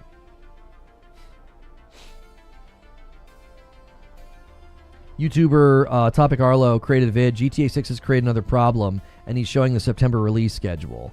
Yeah. I told you guys. I remember when I made the prediction, someone in chat was like, but why October? I told people, I said, October is going to be a wasteland. Nobody's going to want to release in October. And people were like, don't you mean November? I was like, no, I mean October. Just the month before GTA 6 comes out, people are scared of, because that's when all the marketing's going to turn up. And nobody wants to launch in that month. It could move the needle if it's great and with word of mouth.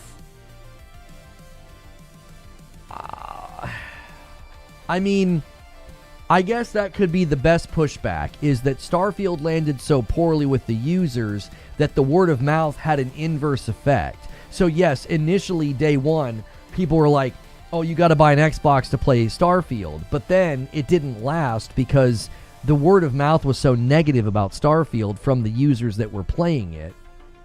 I'm not talking about like YouTubers that were like, glazing it up. I mean, the general public did not receive that game very well at all. So that could be a fair pushback. Like Lono, you're acting like Starfield was some monumental game. It didn't move the needle because it didn't land in a strong way. So if Gears or another exclusive lands and is incredibly strong and absolutely blows the doors off and everybody's talking about how great it is, well, wouldn't that change things then? Wouldn't that make people go buy Xboxes? I don't know.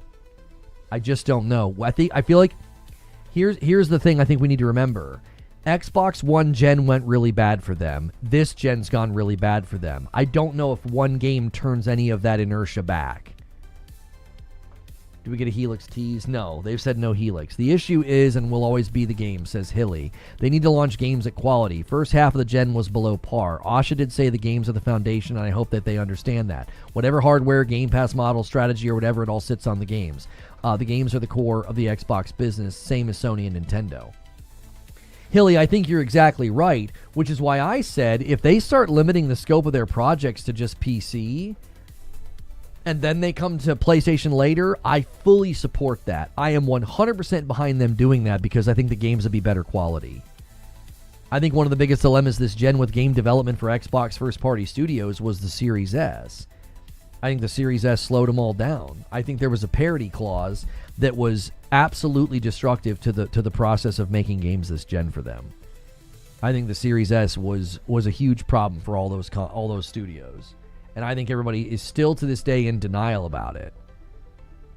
I think people are in denial about it. It's like if third-party developers are running into problems with that console, it would just how much do you think it affected the studios that we all believe, I think on very good authority, we all believe there was a parity clause in place. What's your wish list? The thing I really hope we see today is Clockwork Revolution would be a thrill to finally see some gameplay of. The Plague Tale Resonance game, I believe we're getting a release date, hopefully some gameplay. I really would hope that Belmont's Curse is here with a release date. If Belmont's Curse is not at this event with a release date, I think Belmont's Curse is slipping to next year. The Castlevania game. The Castlevania Belmont's Curse game is supposed to come out this year. If it's not at the Xbox event, where the frick is it? How do you skip this week entirely? You're not at PlayStation, you're not at Keighley's event, you're not at Future Game Show, and you're not at Xbox show.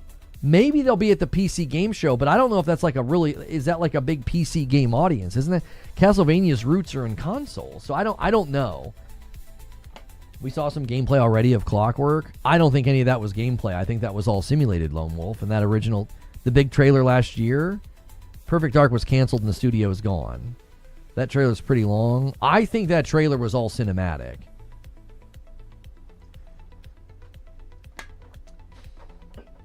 I think the Clockwork Revolution trailer was all cinematic. We could go back and rewatch it to fact check me on that, but I don't think any of that was raw gameplay. I think they were doing the same thing with Clockwork that they did with State of Decay 3 and Fable and Perfect Dark. I think it's all simulated.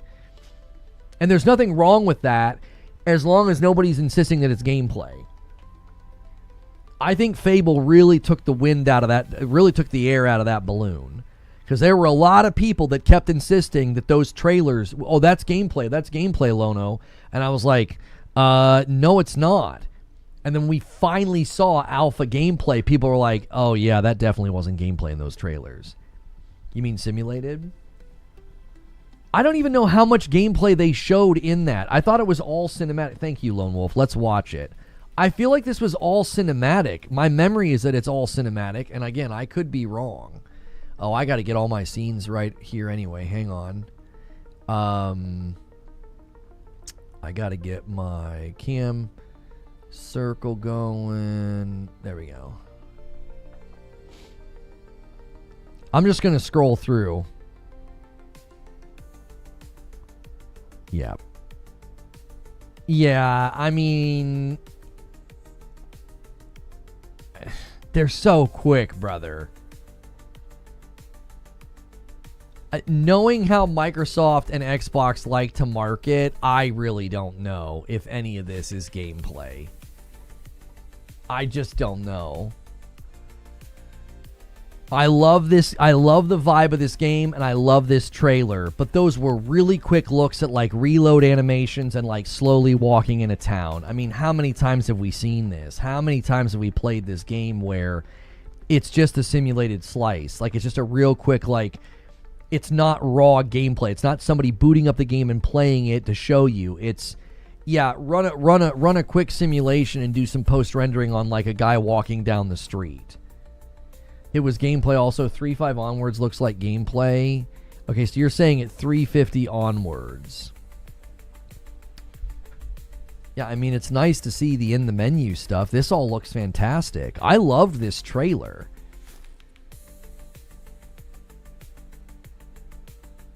It's just so quick, boys. That looked genuine. The move, and the thing on the ground and the dash, that looked genuine. It didn't look like...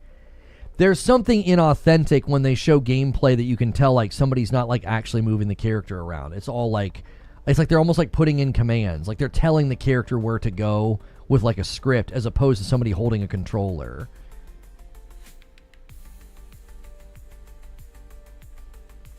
Hang on a second. I want to go back to the gunshot.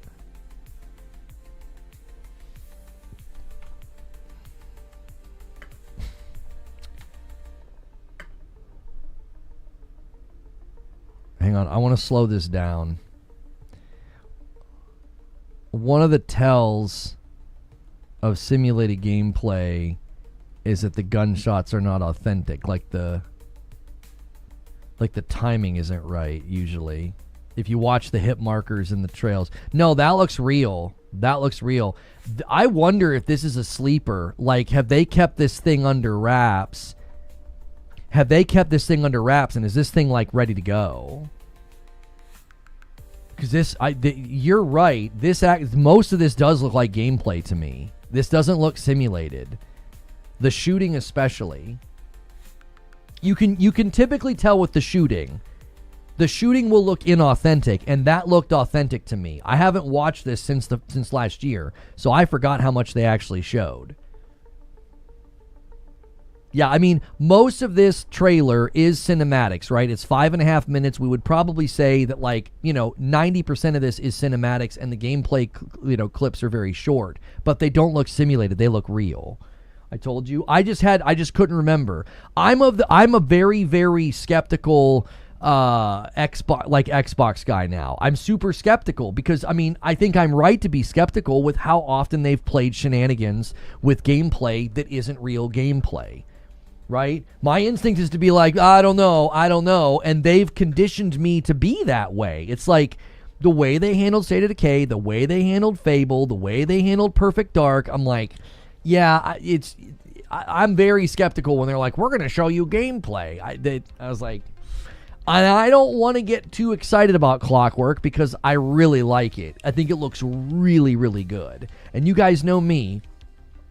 I'm not really into first-person shooters as much as I used to be. And that game looks hot. Like, that's a game I would run all the way to the end and play nothing else while I'm playing it. What game? Clockwork Revolution. I think it looks fantastic. It's just got a whole vibe, a whole identity. You'll never mistake it. Like, as soon as you see gameplay, you're going to know, oh, that's Clockwork Revolution. The writing is good. The style is good. I love it. I love Clockwork already, and I don't want it to disappoint me. So when people are like, oh, yeah, we saw a ton of gameplay, I'm going to be like, oh, boy, I hope that was actual gameplay. It looks real. The shooting is the biggest tell, I think. In my experience, when someone's faking you out with gameplay, the quickest tell is the shooting. It doesn't look right. There's something inauthentic about it. And all the shooting in the Clockwork trailer looked genuine to me. You look at the bullet trails and the hit markers, and that's usually where you can see, like, oh no, yeah, that guy's actually shooting the NPCs. Instead of like, it's like running a script where it's like shoot, and then it's telling the enemy to react. It's not raw, and it's like, it's not real. It's all it's basically running on a command prompt almost, as opposed to somebody holding a controller, if that makes sense. I hope it's not too similar to Obsidian and Bethesda games.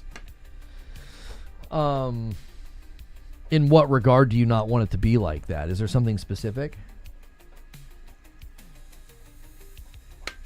Do you think there will be any PlayStation logos at the event?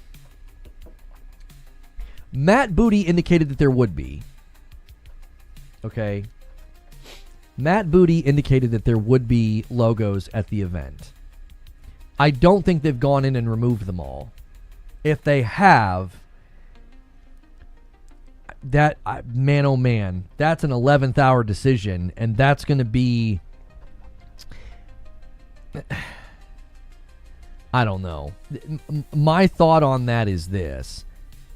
You are capitulating to people that aren't the driver.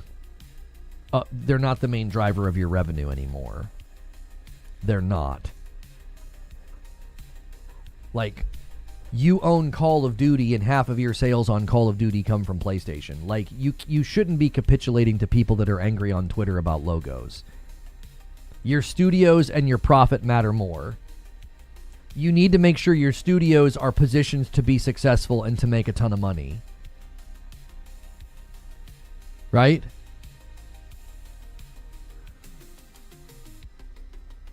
Like, I think that matters more. I think you need to position the studios and the property to make I think you need to make the property be as profitable as possible for the sake of the studios and for the sake of the IPs. And I really don't think like capitulating to people angry about logos on Twitter is the move. I agree with Colin, and they need to stop talking about it. I think they just need to do it. Just do it. Just do the showcase, have the logos in there, and then that's it. That you don't need to talk about it. You don't need to prep people. You don't need to coddle people. Oh, just so everybody knows, there's going to be some logos in there. Like, what the frick? Get over it. Like, just do the show. So Blade never coming to PS5? Oh, I highly doubt that. That's a Marvel property. That's probably baked into the contract with Disney. I don't know. Going back and renegotiating the contract to make it an exclusive, I mean, they've never positioned it as an exclusive. You know, I just don't think... I really, really, really do not think they're going back on the strategy shift. I don't think so. I need to schedule the actual live stream for the event.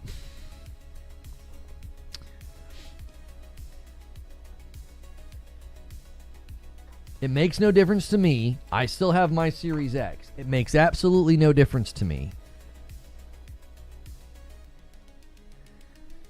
Yeah, I don't know what's going on. My URLs are not even working. Okay, let's go here. Okay. If you guys have hit subscribe or like today, thank you so much for doing that. I appreciate it greatly.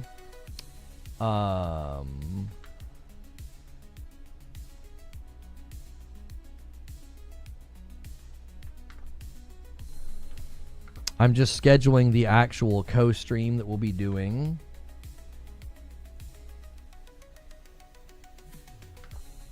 I'm not going to do a separate stream for the Gears of War E-Day. It's too fast. It ends up being really, really difficult to like redirect and have a separate thing for it. So we'll just use timestamps in the description.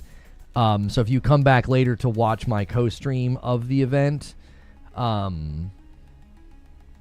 then there'll be timestamps for it. We did that for the Starfield Direct, and I went back and looked. It didn't look like it was that effective or helpful to have two different streams on the channel, so we won't be doing that. I thought maybe it made sense, and this time around we're just not going to do it because it ends up being it's too disruptive to this stream. We're like, all right, everybody, you got to go and go to the new stream, and it's going to be a Gears of War Direct, like it just isn't. It's not worth being that disruptive at the end of the it's not even the end of the show, right? It's like a brief break, and then they typically go right into the new thing. So make sure if you guys are here right now, you have hit the like button, you have hit the subscribe button. We will be switching to a new stream in about 48 minutes. We like to go over about 30 minutes before the show starts and have a brand new stream for it. So make sure you're supporting this stream, hitting the like button and all those things. My Marvel PS5 is going to be looking good. Guardians, both Spider-Mans, Wolverine, maybe Blade. Yeah. We'll see if these hard decisions was no more PS5 ports. I actually think the hard decisions are...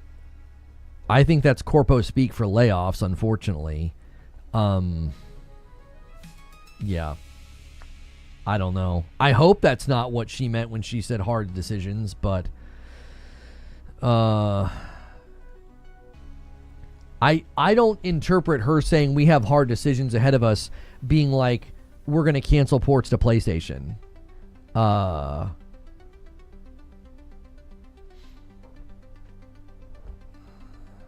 It's real. HelloFresh are advertising their product as being good. Oh my gosh. Gross. Anyways. Yeah, I don't know if she would phrase that as hard decisions. Why would she tell the public that that's a hard decision? That doesn't concern us, that you're having you're having a hard time worrying about your money as you cancel a port. They don't typically talk like... I just don't know. Corpos speak when they say we have some hard decisions ahead. That usually means layoffs, bro. That's not like, oh yeah, we canceled some ports. It's hard to leave 100 mil base to sell their games. For sure, but they don't typically say that to the public. Why? That doesn't concern us. What do you mean? Oh yeah, we got some hard decisions to make. Yeah, we're going to lose some money. The frick do we care about that? Usually when you're talking to the public and you say you've got some tough decisions ahead or hard decisions ahead, they're talking about layoffs. It's just PR. Gears is coming to PlayStation.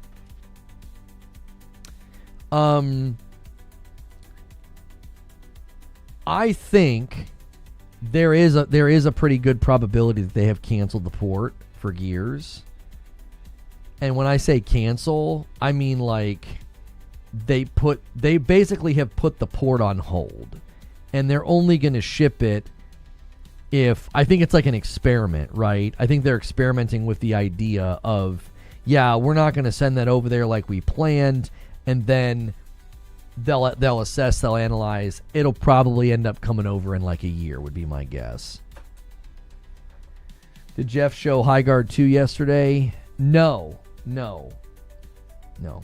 He did not. His show wasn't yesterday, by the way, so he must be really having a rough weekend. I definitely think Wolvie is looking like it's going to be my personal favorite hero game so far. It's exactly how I wanted it to be, brutal. I do wish there was some dismemberment. We didn't see any dismemberment in the trailer. It's not a must-have, but it is a little weird to not see him, like, slicing arms off or heads. If you're going for mature rating, go. It's mature already. Just why stop there? You know what I mean? It's mature. It's bloody. Like, it's okay to have some dismemberment. Unless Disney was in the room and said no. It is possible that Disney had a say and said, listen, we're okay with violence, but the Deadpool movie exists, so I don't know why they would care. If it sells well, they will keep it exclusive. If it doesn't sell, they'll project when they ship on PlayStation. Here's why it's tough for me to think the sales will have an impact either way. Okay?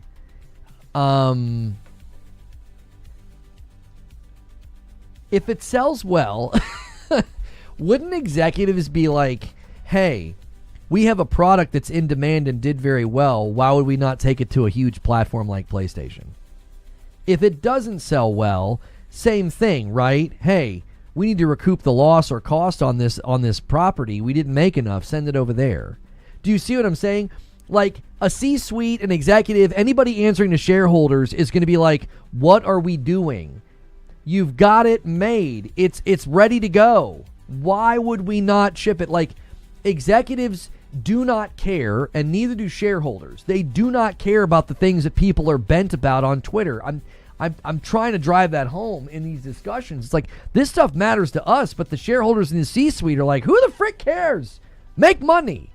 That's all they're going to say. They're like, who cares about that? Make money. Go make money. Oh, but this matters to the fans. You know what they're going to say behind closed doors? They're going to be like, frick the fans. That's what they're going to say. Frick the fans. We're trying to make money. Like that. I'm telling you, if you've ever been around this level of an executive, they don't care about this. If all they care about is get me the results, get me the money, make that revenue go up. Exclusivity doesn't do that for Xbox anymore. It doesn't. It fits within the purview and the strategy of Nintendo and PlayStation because of what they've fostered for the last X number of years. I'm just worried Sony will make the same arguments for bringing games to PC that you're making for Microsoft to bring games to PlayStation. I don't understand what you mean. Wait, I don't understand your position. Outline it for me. Do you want them to bring PlayStation games to PC or not? Because you need to protect your brand? What brand? Like, what brand at this point? Xbox doesn't have they don't have a North Star anymore. You think we get a Punisher game maybe the size of Miles Morales in the future? Probably not. He's not popular enough.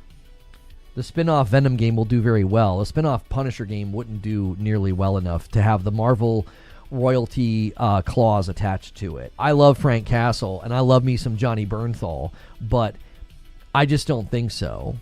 I just don't think so. All right, this is a legendary. This is a legendary shot, dude. Look at my boy Cog out here, dude.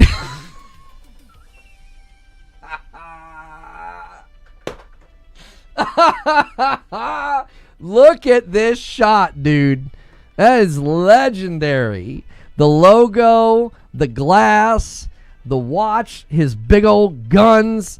You know, this man, dude. This man out here. You know what I'm saying? I hope he's having a good time, dude. Good for him.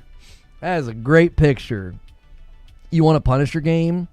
No, I would love a Punisher game, but Marvel and Disney make it tough because they want like a whole the royalty share and the need to sell a certain number of copies and all that. I don't know, dude. I really, really think I think that I just don't think they'd sell enough copies. I just don't think they'd sell enough copies. You know, and again, I love the Punisher, but I think with the way Marvel and Disney negotiate the contracts, you know, I think a Punisher game would put them into a rough spot with respect to, like, they would need to sell a certain number of copies because, you know, to make their money back, because they have to give a certain amount of royalty share to Disney.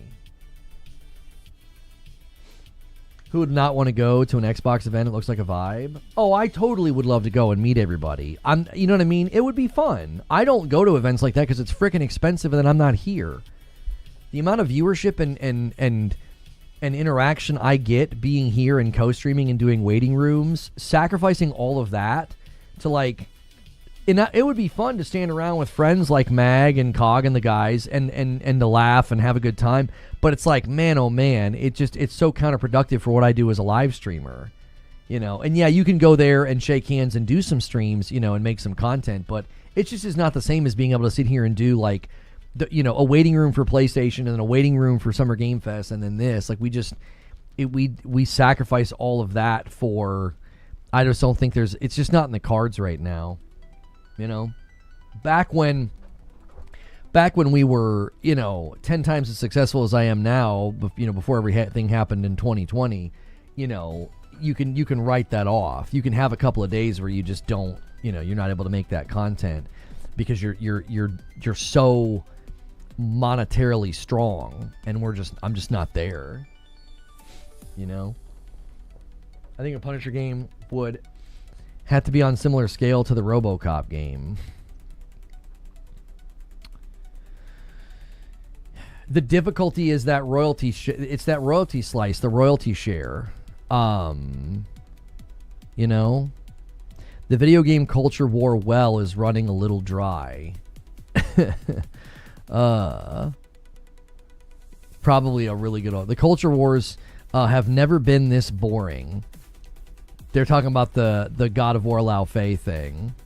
Yeah. Do you actually care about Lao Fei? Anyone?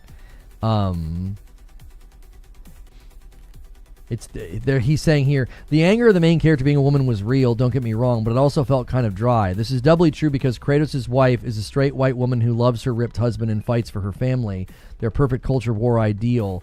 And they post about it again and again and again. Yet as this trailer first aired, literally as it was running, people were playing the same old song. Find the worst possible angle of the woman in the trailer as she's screaming or talking, so her mouth is making a weird shape. Then protest that it wasn't what they would have wanted if only someone would have asked them. And definitely, absolutely hunt down a picture of a woman who worked behind the scenes and use her photo as evidence that she's either a disgusting whore or a censorious prude, depending on how attractive she is to the commentator. This is great. This is good stuff. And it's just so done. The morning radio shock jocks of YouTube aren't shocking anyone. I don't have a huge dog in this fight. I like the God of War games, but it's not like they're sacred relics in my life that will drastically affect my own sense of direction and purpose if they change. Lots of games do spin-offs and side stories and quasi-sequels that run subsequently to a previous entry. Lots of games switch up the main character, but therein lies the rub, doesn't it? Remedy just announced a new control in which you're playing as a man instead of a woman. Was there outrage? No, because beyond the hypocrisy, there's an even lazier than usual cynicism still wrapped in things used to be better. Quote unquote, things used to be better. And now that argument works less when things are in fact kind of better. I know it's different because God of War is in the name and it's supposed to be Kratos, even though narratively he himself probably has some mixed feelings about the title at this point in the story. Also, the series has lots of Gods of War, so who cares? It's also being angry at Star Trek Deep Space Nine because the crew isn't technically trekking anywhere until the third season, until they get the Defiant. I guess I see your point, but also, do you actually think that's an argument worth having? Why are we pretending James Bond is woke? Or look at First Light. I'm enjoying it, even though I never have been the biggest James Bond fan. I have nothing against the franchise. Even if IO making an Austin Powers game would have been 1,000 times better and 1,000,000 times funnier, but it's a fun game. James Bond is charming. Hot ladies hit on him. He kills people. He has, and don't tell mom, sex. And yet, even that game has bad faith YouTubers and streamers poking at it saying, this is woke, right? What about this part? Is it woke that Bond is younger than my average viewership? Of course, two of Bond's coworkers are women of color, so there you go, done. As we know, Bond has never worked with nor flirted with women of color before. Yeah, this I'm not going to read the rest of it, but like that's from The Gamer. That's just really well written and really on point. Like, you know, the attempts to claim that like 007 First Light was woke, or trying to run with God of War where you're playing as Faye, portrayed by Deborah Ann Wall, trying to pretzel twist that into woke is just ridiculous. It's just like, it's so forced at this point. It really, really is. It's like, tell me you didn't play 2018 in Ragnarok, or you just didn't pay attention and you were just brain dead like, I like to hit stuff. Like, the story in 2018 in Ragnarok is so interwoven with how important Faye is and how significant she was, and being able to see what happens to her, as well as the potential for her to end up back in proximity with Kratos. Yeah, I saw that picture, Hilly. He's using AI. King David is a total troll. He's using AI. Look at Cog's hand. Cog's hand is pink. No matter what the question is, why her instead of Atreus, which they set the game up for, why her is the question. That question is answered within the first 60 seconds of the dadgum trailer. You find out why there are moments in 2018 in Ragnarok where you feel like you hear her or see her. She's somewhere, she's in another realm. She's not gone. That's why. That's why. She is the central driving force of the narrative of 2018. And we're like, hey, what if we get an adjacent story that lets us know what's going on with her and also lays the groundwork for her to end up back in a game with Kratos? Why, though? Who asked for this? What? No, it's not. No, it's not what? You don't think she's the driving force of the narrative in 2018? I mean, there's other ways to admit you didn't play it, or you played it with the sound off.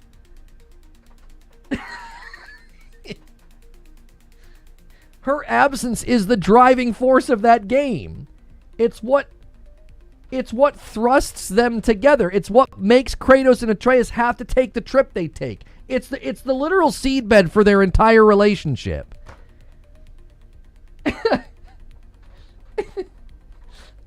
The entire game is a mission that she sent them on. Yeah, it's like, do you guys just play video games with the sound off?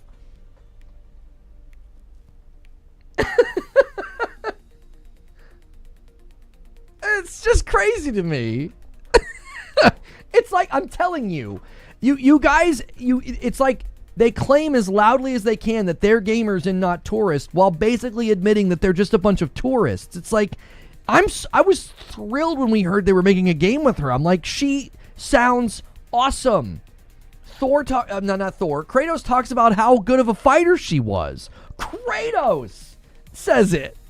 He talks about how good of a fighter she is. Yeah, I don't want to play as a girl.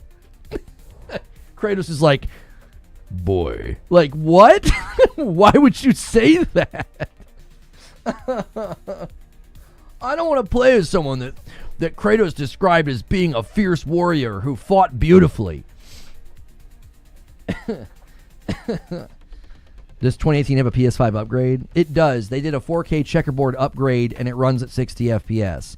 It's gorgeous. It's a great looking game on PS5. I mean, it was a great looking game on PS4, if we're honest.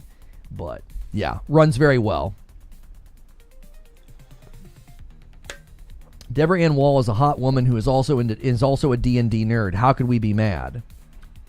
Because, yeah, I responded to one of Mighty Keith's tweets about this a couple of weeks ago, before the trailer was even out. And I said their anger is a precondition. Their anger is a precondition. It's the Hulk meme in the worst way possible.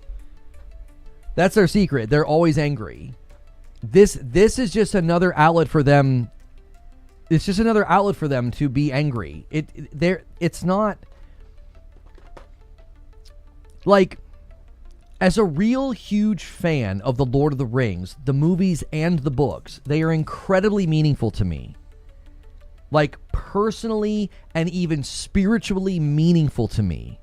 And when Gandalf says what he says to Frodo about, I wish the ring had never have come to me, That speech, that entire section, he goes from scolding him, where he's like, it's a pity that Bilbo didn't kill him when he had the chance. And he's like, a pity. It's like, that entire sequence is immaculate. It's so well written by Tolkien. It's masterful. And as someone who's gone through hell, I love that entire sequence. He's basically like, the ring was meant to come to you. And that's a comforting thought. And for that line, that some who die deserve, life, and some who live deserve death, and they give it to not Tom Bombadil in the show, people that didn't write The Lord of the Rings, people that are hijacking Tolkien's work to tell their own dumb stories, that was infuriating to me for very specific reasons. And I can walk you through all the reasons why it's infuriating. This is literally superficial, I don't want to play as a girl. And it's like, but she's an extremely meaningful character in 2018. She's a meaningful character in Ragnarok. There are echoes of her in Ragnarok. Kratos thinks he can hear her at one point. She weighs heavy on him. She impacts his entire character arc. So, like, I, as a fan of God of War 2018 and God of War Ragnarok, I'm like, I am really interested in playing as her. So it's weird for people who are, like, allegedly really big fans of the franchise and the games to be like, but who asked for this? I only want to play as Kratos. And it's like, okay. It seems like superficial fandom. Like, people are angry about, Rings of Power for superficial reasons. I have very particular reasons that I think Rings of Power is garbage. Particular, lore-based, historic-based, actual, like, stealing the work of another person. Like, Tolkien wrote that line about some who die deserve life and some who live deserve death. And they took it and they hijacked it. And I thought it was absolute malpractice. It was creative malpractice to do that with that man's work. This is not that. This is herder girl woke. Herder not hot woke. Like, it's so superficial. That's why I have no respect for it. It's like, it's not actual analysis, and quit with the pattern recognition nonsense. It's not pattern recognition if the pattern you're trying to establish is fake. It isn't a pattern at all. Did Ghost in the Garage Gaming say something in chat? Where have you been, brother? They don't want to play as a girl, but they were hyped for the new Metroid or Perfect Dark or Tomb Raider. Well, they would argue that it's replacing, and it's not. It's not replacing either. Santa Monica has come out and said that. They're like, it's not replacing Kratos. Kratos is going to be in another game as God of War. This is literally adding to, and again, creating great groundwork for the future of the franchise with more Kratos and more Faye. How could you not be excited about that? So you're not a Rings of Power fan? I thought the first season was fine. I didn't love it, but I thought it was fine. And I thought the second season was absolutely terrible. A $5 super chat from Jack Garland. God of War Lao Fei is a classic isekai story. Now we know who killed Lao Fei in the first place. Well, we also are going to have her doing things like she probably is the one who blows the horn in God of War 2018. That's pretty significant. Dan with 34 months in Mirror Plus. I hope everyone has a good weekend. What are we looking forward to the most in the showcase? Side note, finishing Replace today. Overall good game. I'm glad you enjoyed it. I did not, but I'm glad you enjoyed it. Majority of people giving a strong view on it don't even own a PS5 and probably haven't played God of War in the last 20 years. Yeah, I'm all about it. Give me more. Give me more stories in the God of War universe and franchise. I'm all about it. If you do a spin-off $40 or $50 game with Atreus, I'm there. I'm going to play it. I want to know. I want to know what happens. It's interesting to me. Now, some people, I thought Mug had a pretty good response to it. Mug Thief was talking about how, like, the beginning feels so somber and so, similar to God of War, but then you get this, like, talking sword, it's the ribbons, and then you get the cube, and he feels like that's like thematically dissonant. My pushback on that, and I love Mug, is that they're making it clear this is going to be a very different environment and feel, so that it's not just another. I don't think they wanted to feel like just another God of War game. It needs to be distinct. It needs to stand on its own and have its own vibe. I think an Atreus game would be very similar. It would have its own vibe. It would be different. That way, whenever we do play 2018 Ragnarok and whatever comes next for Kratos, they will all have that feel and that tone. Had some health issues and took some time off socials. Okay, well, I hope you're well. Danny with 49 months and a VIP. Thank you, brother. So as far as what I'm looking forward to in the Xbox showcase, sorry, I getting off on a tangent on this God of War thing because it irritates the freaking fire out of me. I'm really hoping Clockwork Revolution is there with maybe even a surprise release date because we went back and looked at the trailer they showed last year. There actually was a really good amount of gameplay in that trailer. So I am hopeful that maybe Clockwork is there. I think that would be exciting. Maybe I would love to see a lot of Fable. I'm really, really hoping that like Fable gameplay looks like significantly improved because what they showed at the Dev Direct I didn't think looked very good. What if the cube ends up being something else, just trapped as a cube? What's your view on Wolverine? Wolverine put all my concerns to bed. I've got a video on the channel. You guys need to make sure you have your notification bells turned on so you get notified. I uploaded reaction videos to both the Lao Fei game and Wolverine like the day they hit. So make sure you're watching those videos when they hit because that does really help me because we definitely do more than live stream. But I was concerned and then I wasn't concerned. Like before that trailer, I was like, I just don't know how it's going to feel to do like punchy punch combat for long periods of time. And I said, I trust Insomniac. They do good work. And I think they proved why people trust them. That trailer sold me on the game. I was like, I'm not concerned at all about the gameplay. It looks phenomenal. It looks like it's going to be an absolute blast to play, and I don't think I'll get tired of playing as Wolverine. Every game you play, you know, you're going to repeat the same actions more and more, but they're going to like escalate out. So the first 2 hours you play of God of War 2018, the combat that you're doing is very similar to the combat you do when you're getting ready to roll credits. The difference is it expands and you have more things that you can do, right? But it's still very much the same combat loop. It just expands. Wolverine looks like it's going to do an excellent job at doing something very similar where I don't think I'm going to get tired of that combat at all. I wonder, did Faye rescue Kratos after he killed his father on the ending when he was bleeding out would change everything? We don't know. We just know she got sick. She got sick. She could have gotten sick or hurt fighting Thor. We don't know. Yeah. Something from Judas. This would be a great time for Judas to finally show up. I'm also really hoping that Belmont's Curse is there with a release date. Castlevania Belmont's Curse. I'm really hoping that they're there. When was Belmont's Curse first revealed? Wasn't it at a PlayStation event? Or am I misremembering? I feel like Castlevania Belmont's Curse was at a PlayStation State of Play. So it's been very oddly absent. Let's see. Where was Castlevania Belmont's Curse first announced? In February State of Play. And I'm pretty sure it's slated for this year, isn't it? I'm pretty sure they're going for it's slated for this year.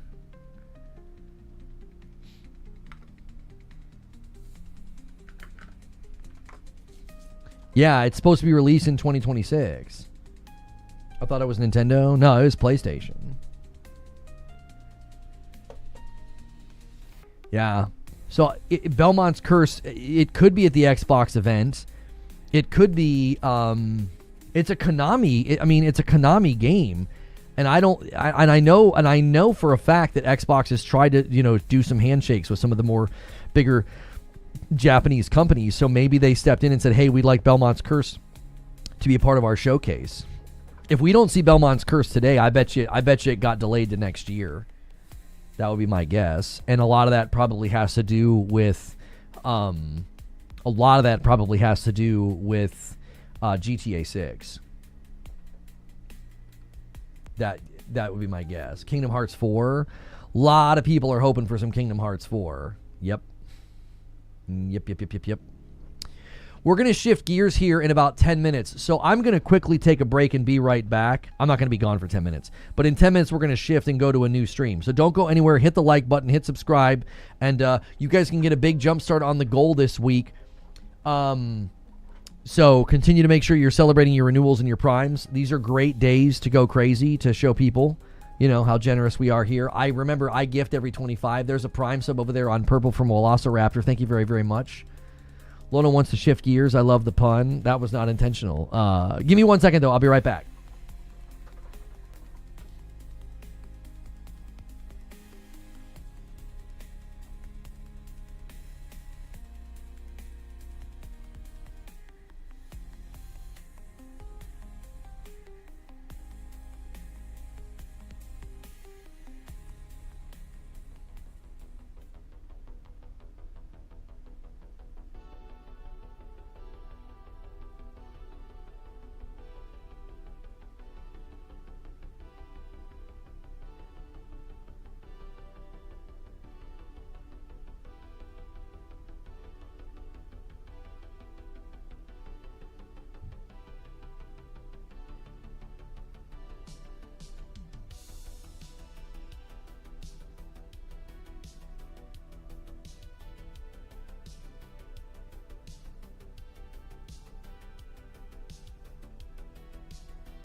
All right.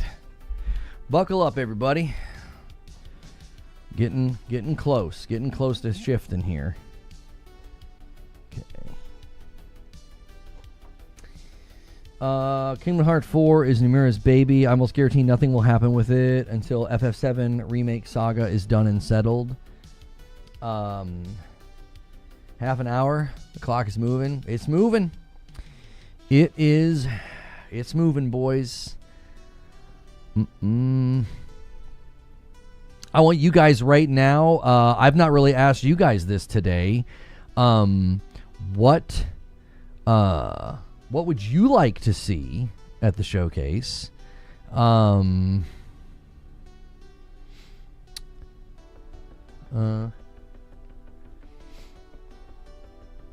Jen from Windows Central. Never talked about my own weight loss journey, ups and downs on here because, frankly, I find the subject really dull. But Jez has been open about his struggles, and in solidarity, I'm going to, too. There's a 55-pound difference in these photos, and I have a way to go. I think she looks great. Like, yeah, go. That's awesome.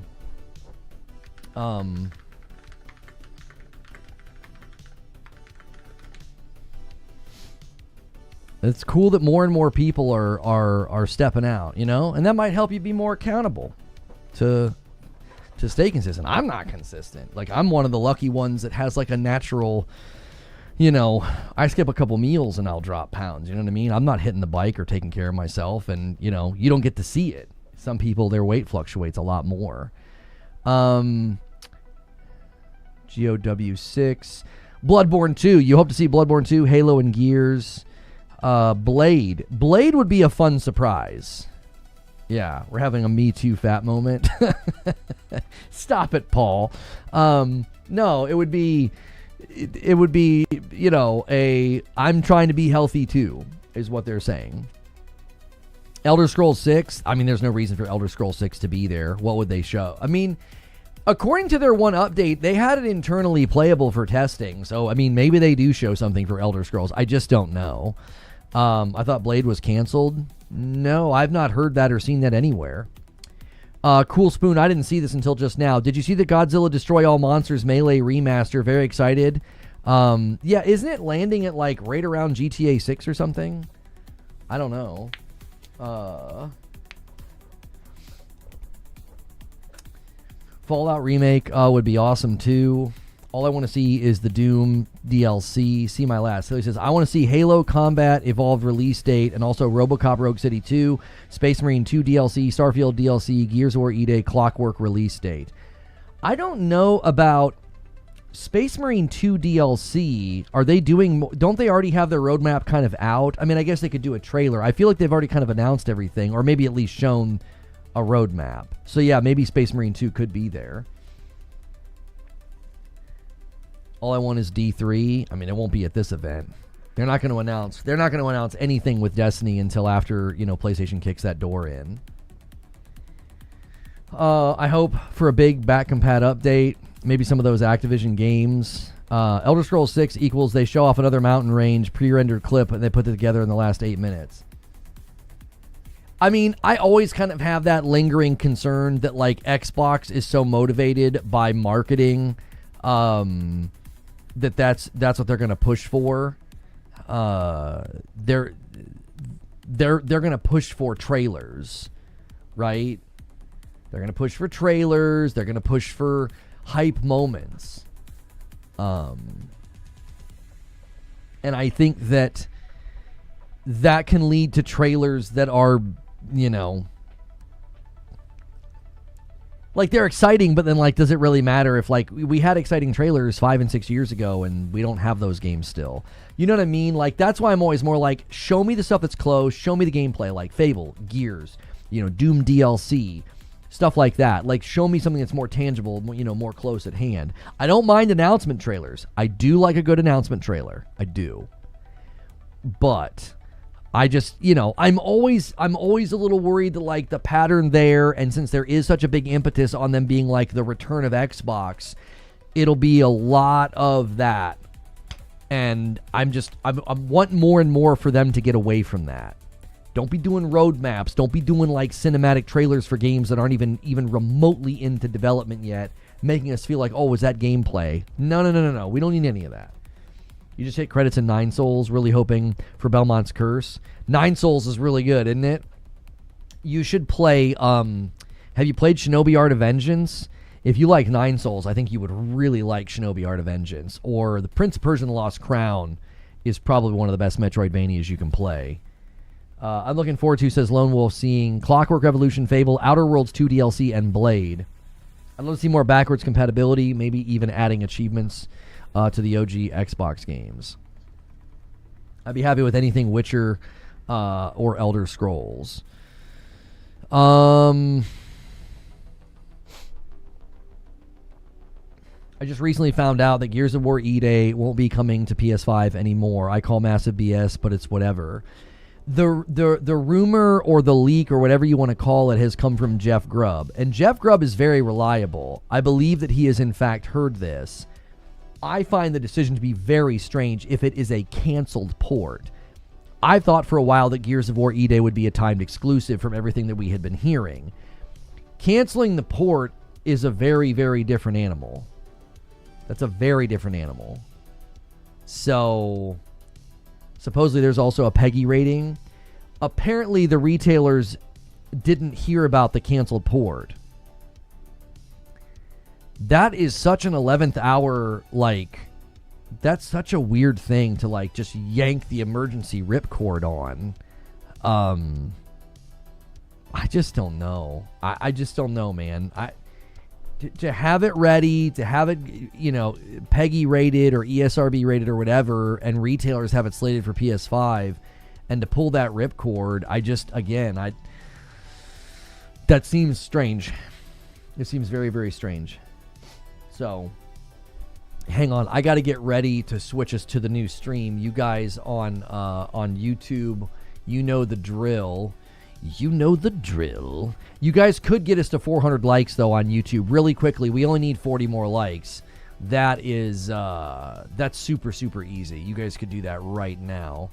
Xbox paying money just to so they could set money on fire is brilliant.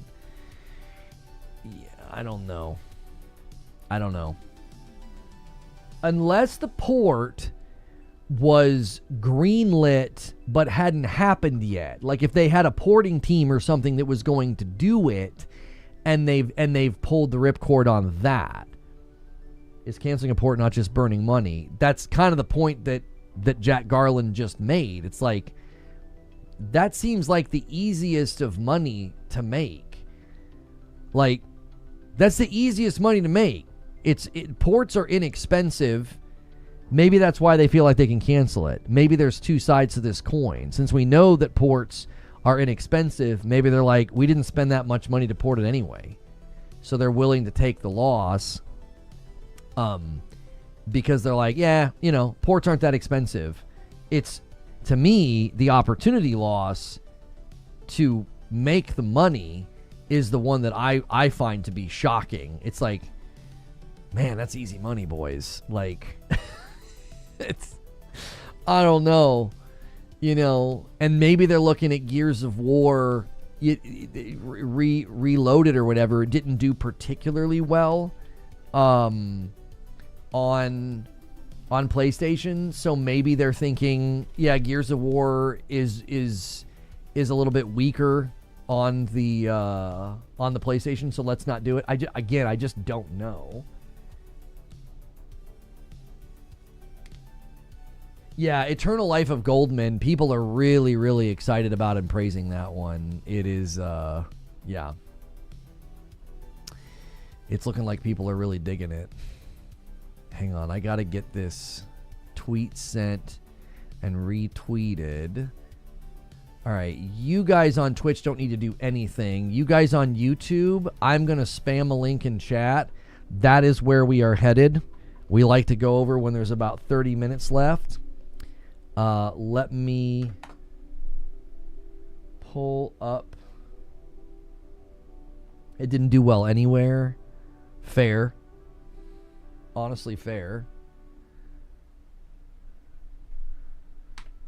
Okay. All right, I can turn my timer off. All right. Okay. All right, you guys on YouTube, click that link. And real quick, we're about to leave this stream. Everybody double check that thumbs up. Everybody double check that thumbs up and hit like. And then when we get to the new stream, do the same thing. Hit like, okay?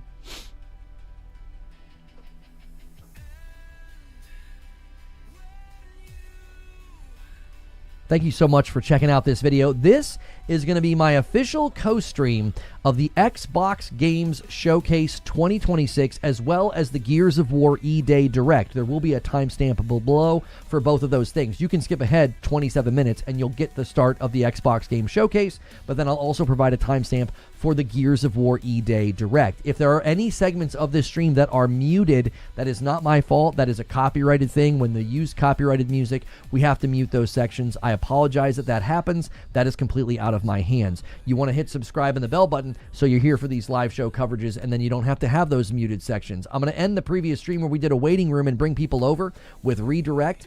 And thank you guys so much for hanging out for that this morning. And the show will start very, very soon.